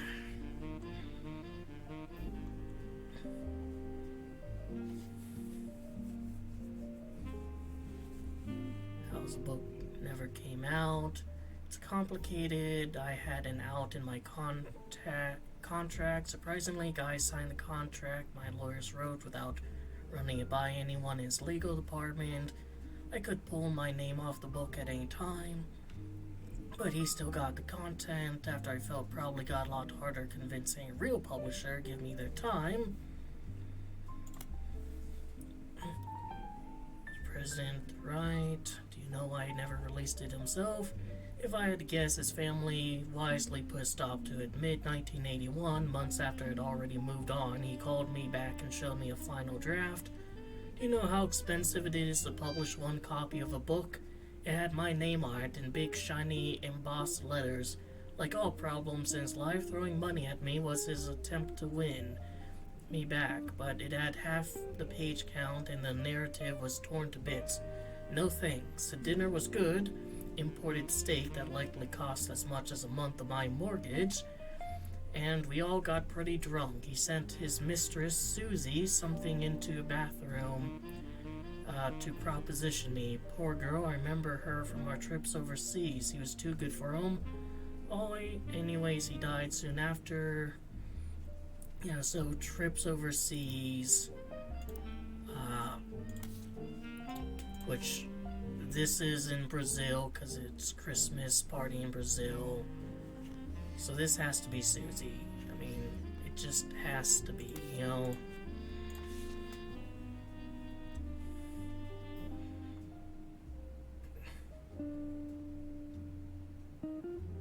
What can you tell us about the family? I actually haven't read it, just skimmed the sections on Guide to see why people were suddenly calling me up to ask about the man. I'd say she did well for what she had to work with. She only had rumors, whereas I spent time tailing him. Sometimes he knew, sometimes he didn't. He invited me to join them when dealing with Roottrees, Brazil. But I actually had people on him when he went to Australia, France, and China too. When he met with someone, I figured out who they were and how they were involved, doubly so if the meeting happened when he didn't want me to be around. Despite his best efforts, I got the whole truth, including things his family never knew. For example, the daughter of his business partner in Australia, I think her name was Robin, he and she definitely spent a few nights together that he didn't want his family to know about, but I did. Alright, but maybe that didn't produce, like, an offspring. Madsen got things wrong? Sam mentions Guy's affairs, and treats him like most people would logically think to treat them. Like the infidelity was a problem for Patricia. When his wife first approached me, though, it wasn't to talk, if you get my meaning. On paper and in public, it was a marriage like any other, but in reality, it was more of a mutually beneficial arrangement. They both got what they wanted out of it. That's the same thing. I'm assuming I only have to spell it out so you can get it in writing for your readers. Women. Patricia enjoyed the company of women, and the swinger scene made that more accessible. I told her I wasn't interested in her and Guy. I found out later that I had said yes. Her next question would be whether or not her husband actually had to be there too. Guy, on the other hand, was seen in a traditional marriage at the same time, could bed any woman that found him charming. I can assure you that was exactly the type of marriage he was interested in. Alright, so, I mean, there's someone... Oh, she has a tattoo on her hand as well.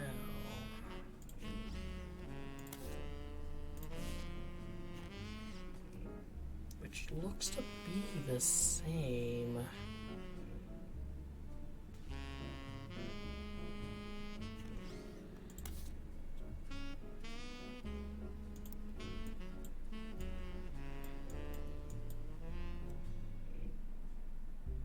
This is the only one I can do multiple of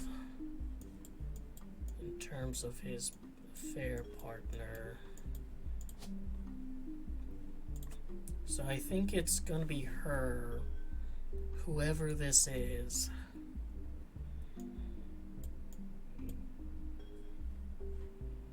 And also assuming that's,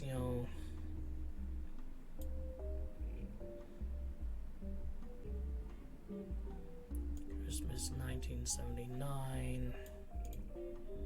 Open the Roottrees, Brazil.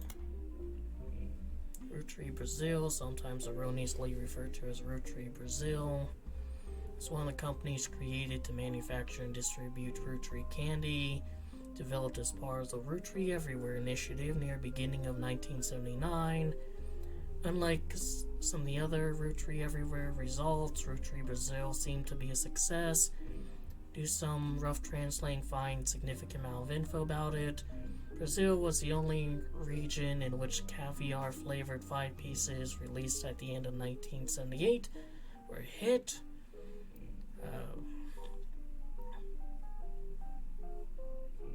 Small town named Alvagos near the municipality of São Bernardo do Campo became the location chosen by Edwin Soares. The factory was controversial as locals did not want it there.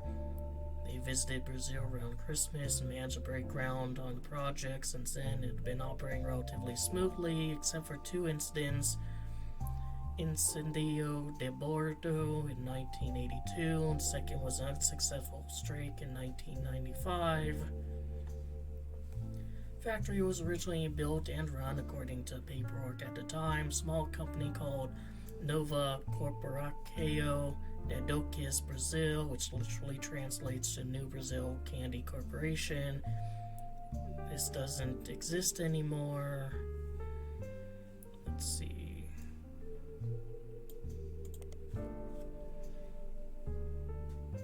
Alright, so this goes back to here. Senio de Bordo. Maple fire. Factory was deliberately attacked in a case of clear arson. The fire was brought under control after destroying about 2/3 of production floor, and locals claim that the air smelled like a mix of burning plastic and maple syrup. Factory was rebuilt and continues production. At the time, it was unknown why this happened, but last year's a news special did list this incident as well as a few others in small town as backlash to perceived corruption in government at time. Mayor City was found to be receiving cut of the paste factory. I kind of wonder if that's not it. I kind of wonder if it's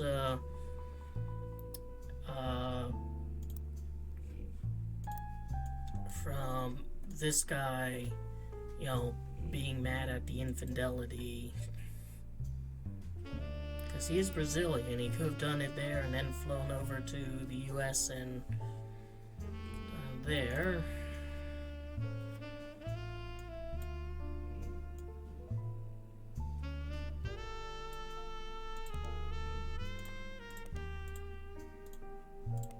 Just check.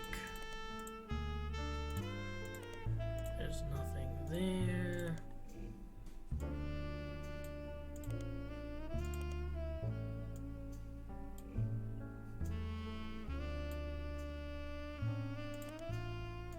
I mean, it's probably not going to have anything about, foreign news, but just to be thorough.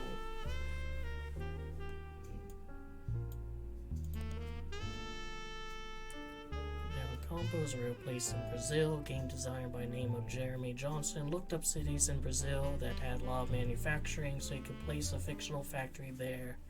He did not want to offend any Brazilians with the tale he was writing that involved corruption and politics, so a small town name he made up, Alva Lagos, where the factory is located, was invented by mixing 2 other regions, Interlagos and Alvarenga.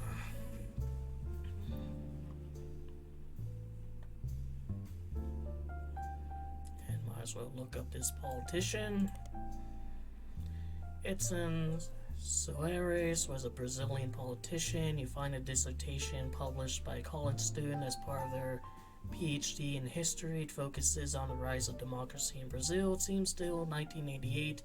Brazil was run by the military, and politics during time were often a hotbed for corruption and nepotism.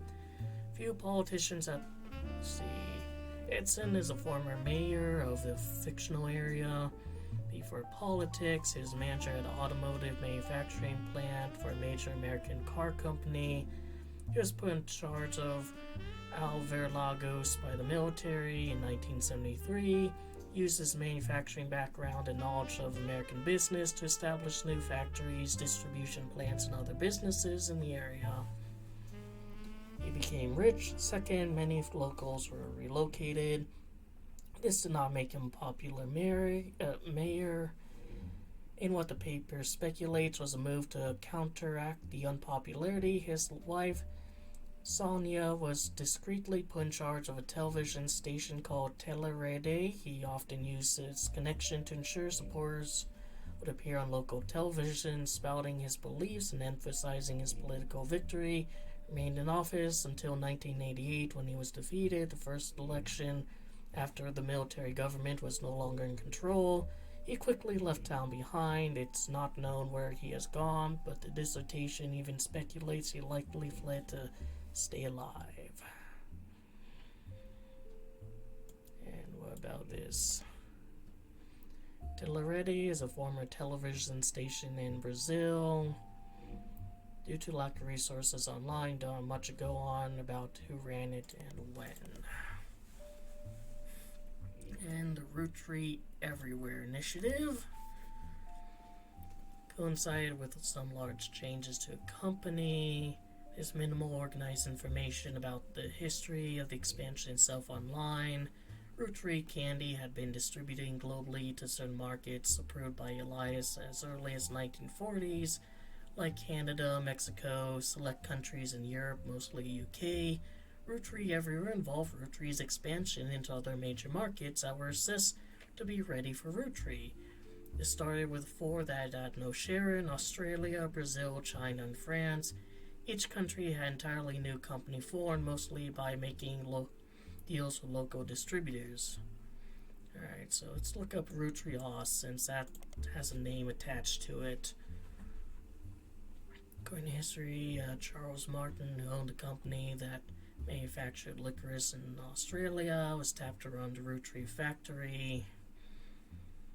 Did have some success, but only in certain regions. Shut down in 1992 after the death of Martin.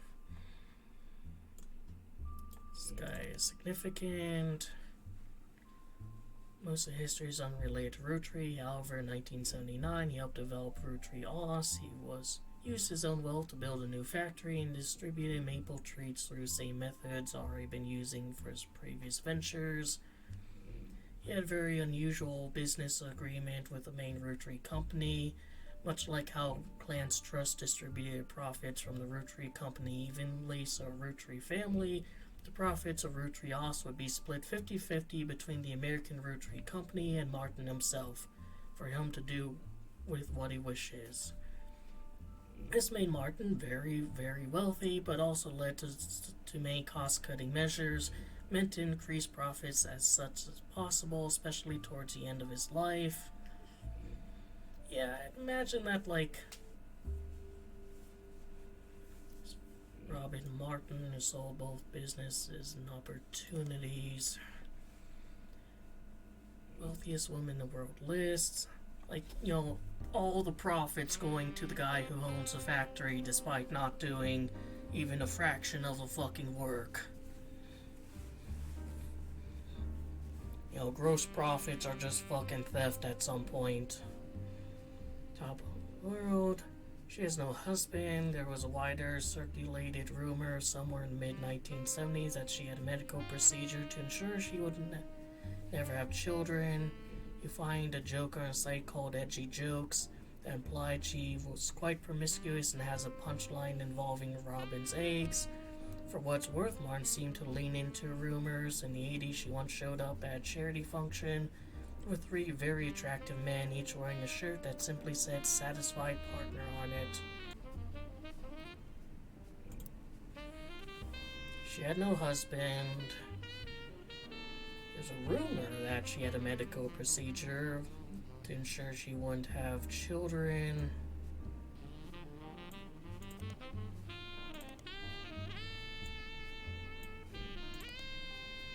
Besides the jokes about Robin's eggs, there's a lot of jokes about the band U2 for whatever reason.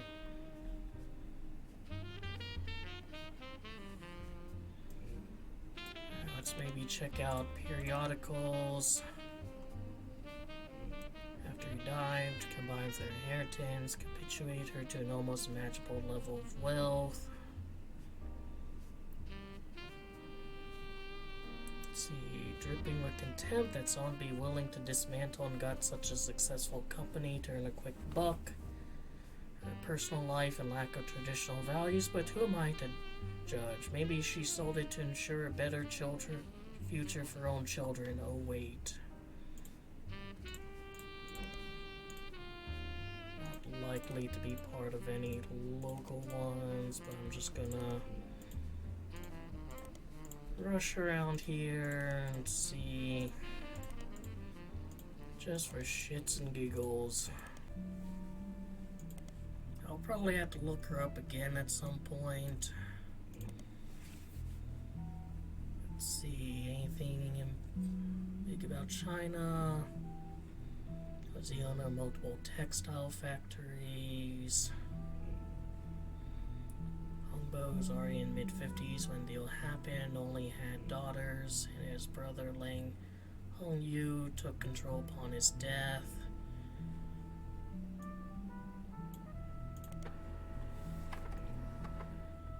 China businesswoman currently running Lang Tay Textile. Recently listed in an article website written by and for women. The article empowered about a recent rise in women entrepreneurs in China. The article states that due to her lack of brothers, she had a younger sister. Lang Xinyu took over as CEO of her family's company in 1992 after her elderly uncle was deemed unfit to run the company. Controversial, yada yada. Since then, the company has been performing well. Her nephew is currently her second in command, is expected to take over when she retires. Someone has proven they can do something. We all can do it 100 times well. An unproven leader can doom us all. Offhandedly mentions that Xinyu was an early adopter of IVF and helped her sister have a child. There's an unsourced picture of her in the article. It says it's from 1992. Alright, but why would it be? Like, I can take her picture, sure.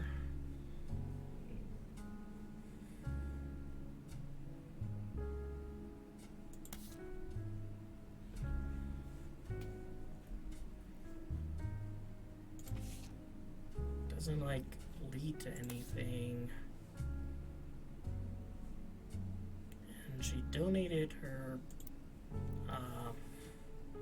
sister have a child. She helped her have a kid.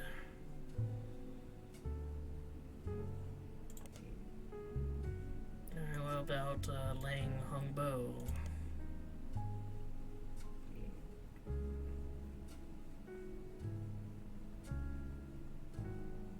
Page contains rudimentary leadership timeline. During a period, they began the Roottrees deal. Lang Hongbo.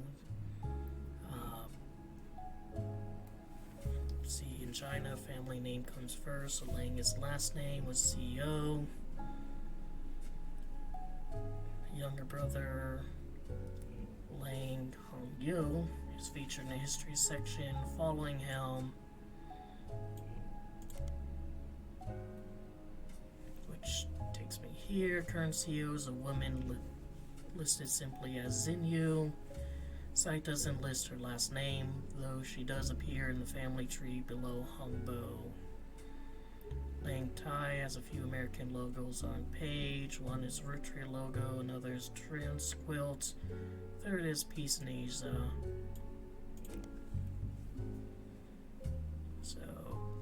Yep. Textile.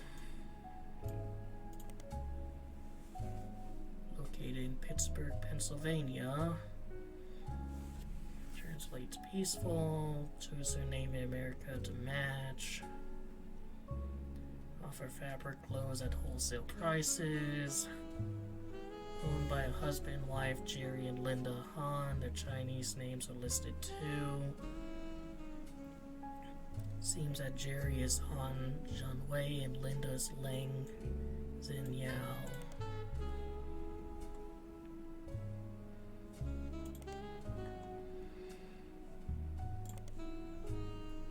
Alright, a lot of fucking names and stuff. Well, let's go France. Roottrees France was non-starter. Negotiations broke down pretty late in the process after the company had already been formed, and leadership of Roottrees went through a very large change soon after. It was supposed to be a Tristan Robert. He's still alive. You come across an interview unrelated from a few months ago. It seems other countries have not been immune to Roottrees mania. Seems the interviewer snuck the question in about his experience with the company at the end of the 70s. The article is in French and takes some time to translate section by section, mentions Guy by first name only, and tells is quite ugly. Guy, the president of Roottrees, was one of the worst men I have ever met. He approached my wife about having an affair, which she refused. He then kept insisting that this was the best way to celebrate the end of our business contract. I don't think he expected her to say no, and I don't think he thought she would tell me what happened. I punched him in the face, and I refused to attend another meeting with this man. They lost a lot of money on this deal because not only was he a terrible person, but he was also a terrible businessman. When he died shortly after, it felt like the universe was working things out. I wasn't surprised to learn he had a secret child. He seems to treat women like collectible pocket monsters. She had no husband. Procedure that she'd never have kids, but like... hypothetically she could have, though.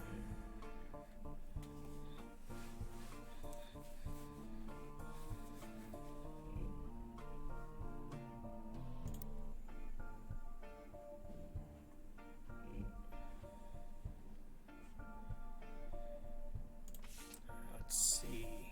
Langs in you. Is that a name that can be...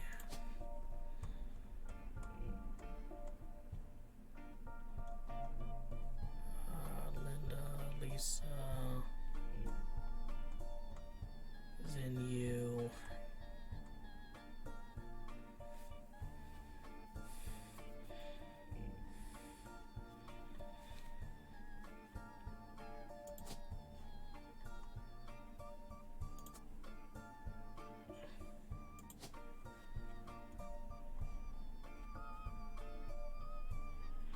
I mean, it's going to be her eggs, right? Even though it's in her sister.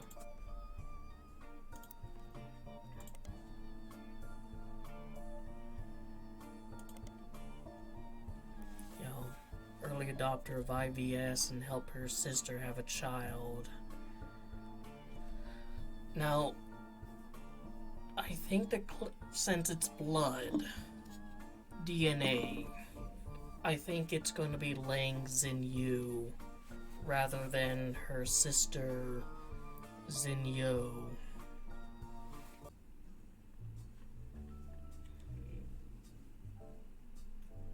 Husband, wife, Jerry and Linda Han.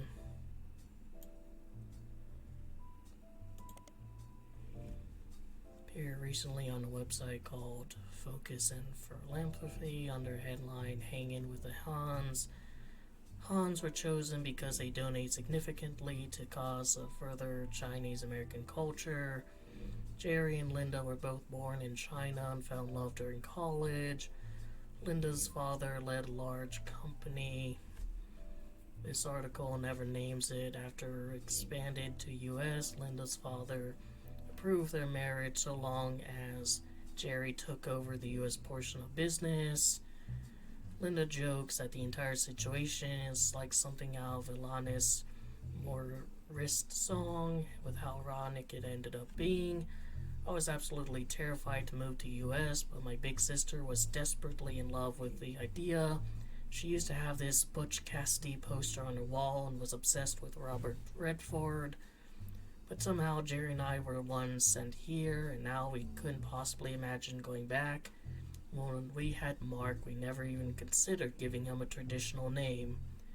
Meanwhile, my sister stayed in China, thrived there. She doesn't even like visiting the US anymore. Our kids are complete opposite, though. Mark couldn't wait to travel abroad as soon as he was old enough. He's actually in business school in China now, working with my sister. Our niece, who grew up there, was the opposite. She couldn't wait to get here. She started calling herself Lucy Lang in high school and flew out there as soon as possible. As soon as she graduated, the name change appears to drive my sister loco.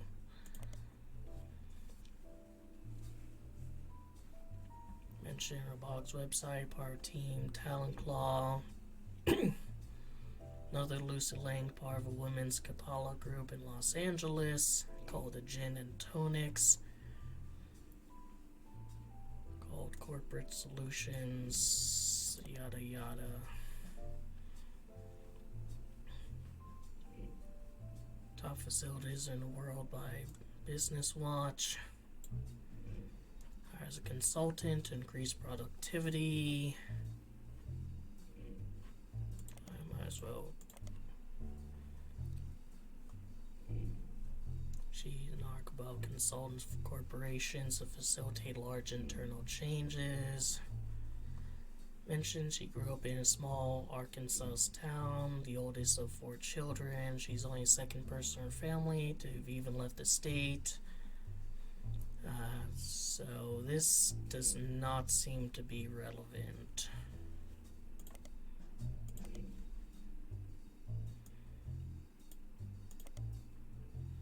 Gin and Tonics, our college Capella group out of Los Angeles. Lucy Lang is listed as a soprano. There doesn't seem to be much else. She performs as a soloist, song called Like the Wind. The group were featured on CD compilations called Boca, performing a cover of a popular boy band song. Doesn't seem relevant. Subway of Your Mind is like one of those rare songs that feels like it always existed.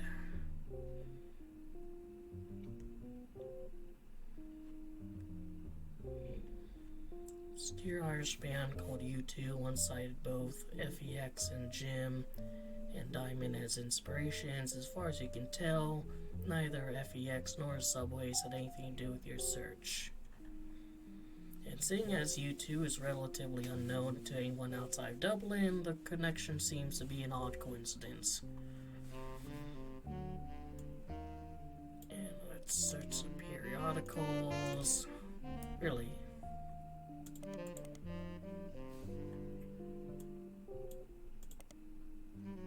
Best of College a Cappella.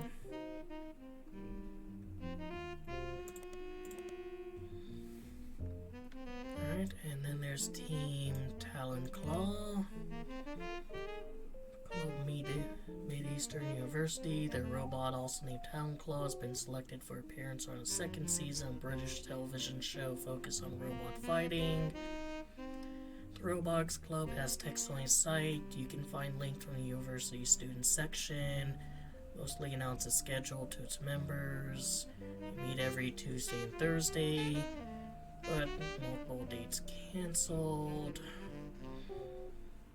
Let's see. The traveling members of Town Claw listed as team captain Jaya Patel, supporting members Lucy Lang and Kurt Hauser. This gonna lead to anything? Thankfully not.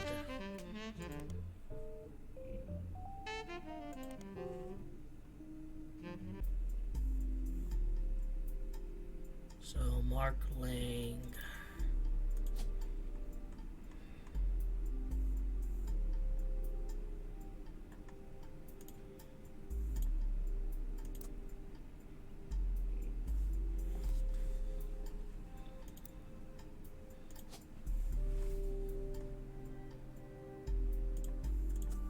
since they do it differently.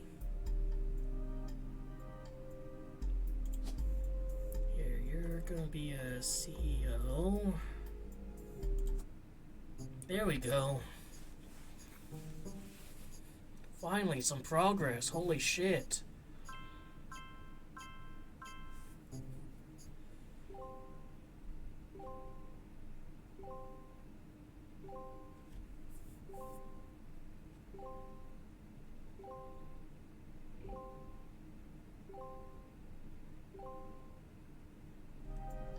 Booyah. Sam reached out to me finally. I think I have you to thank for that one. My family's in a bit of a rough patch. Even though the candy is selling better than ever, everyone is fighting over the trust. The majority of us want to dissolve it. On paper, it seems like the right decision. The arguments about what to do next are endless and heated. More than a few Roottrees are worried about losing their wealth. I don't think we deserve it more than anyone else. I love my family, wife, daughters, even my son, who I hardly ever get to see. Yeah, he did mention that like in an interview, I think. I want to keep them safe and secure. I didn't do anything to deserve this fortune. Hell, I probably deserve it less than most. It took me way too long to get my life together. Maybe. I mean, I'd say Miracle deserves it the least. And his shithead son, that was part of a, scandal where they scammed people. Okay, enough about me. Here's the deal. I can't stop the majority from voting one way or another. If you keep passing along potential Roottrees, I'll keep adding them to the list. On the other hand, there's been some leaps forward in genetics. It may sound like science fiction, but we can actually determine who's in the family just by testing their DNA. What you've done so far has been very useful.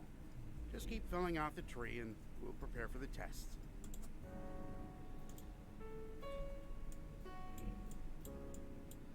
Yeah, so I think, Mark Lang, who is in college, is her kid.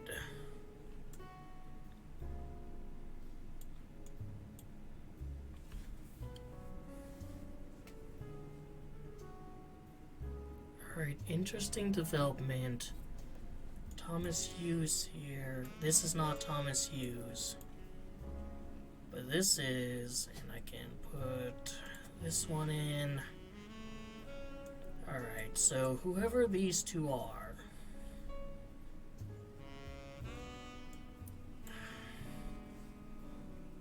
I'll probably want to look into, Rootree Brazil some more. Interesting these to lock in, because I know they're Fords. 1999, mentioned Ford sisters. Turns out they work and be more different. My youngest, well, we call her that even though she's only 15 minutes, is shy essentially, hasn't stopped running from the moment she started to scamper. Asthma keeps her sister off the soccer field. Youngest.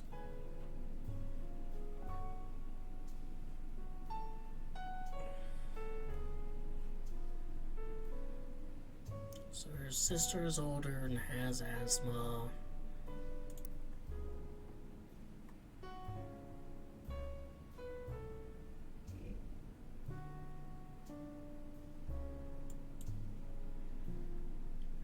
So you're Heather.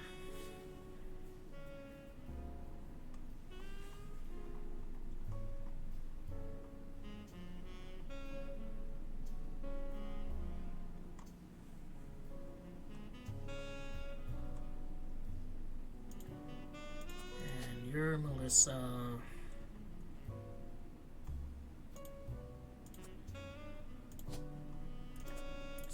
Put you two back, and you're holding the inhaler, you're holding that.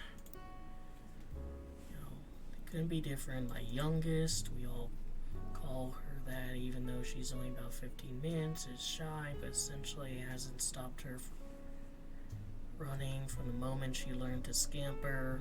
Ashma kept her sister off the soccer field. But she's a definition of extrovert. So, Asma kept her, the older sister, off the soccer field, but she plays in play, and she's the youngest by 15 minutes. In some ways, I'm kind of glad that didn't lock in, because that helped me get, like, a few of the other ones. Oh, this one is just confusing the fuck out of me.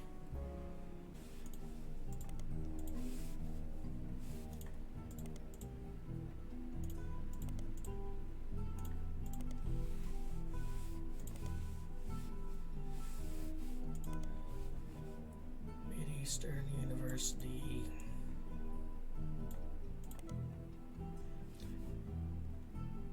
Midway between Maine and Miami. Spectres, not known for their sports program. Along with the prestigious schools, have reached notoriety. Some refer to as a Little Ivy. The college has embraced this, calling their newspaper Herald.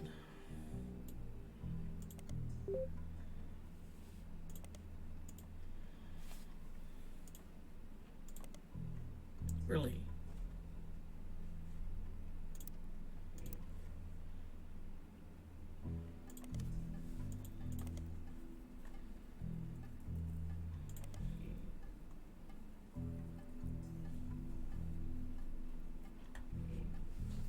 Let's just let's go history. Where's Team Talon Claw?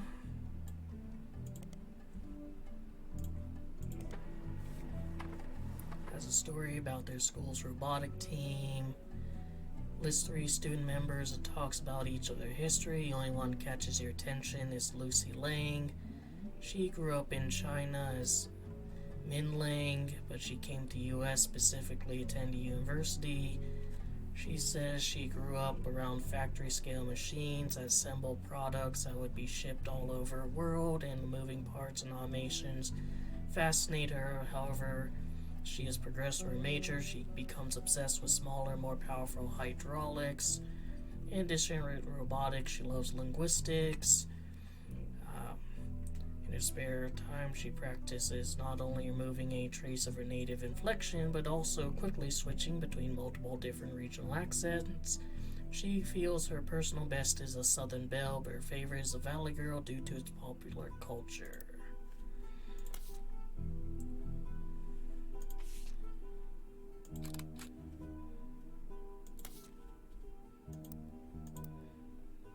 Alright, so it is not a Mark Lang, but a Lucy Lang.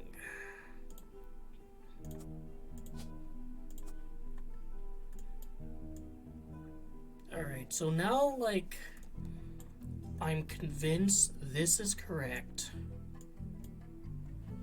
This is correct.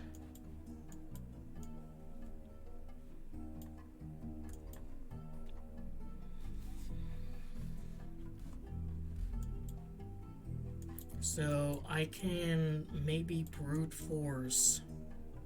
Can't really brute force that one. Not gonna try. Your secretary, your principal. This is a one that has like her name. So Mary Beth Quaker.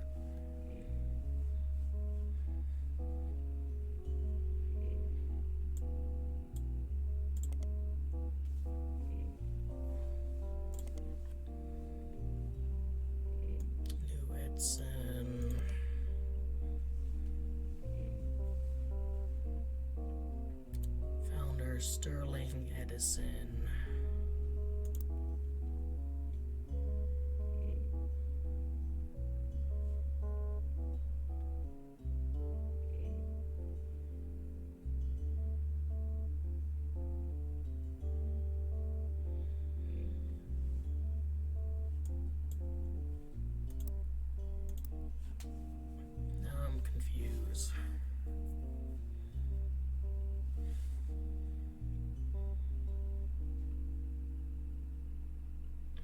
5 Clementine.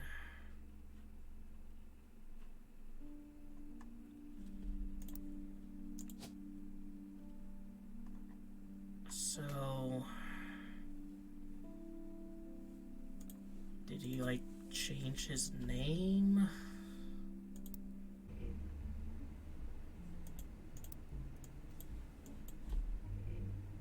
Alright, yeah, I'm gonna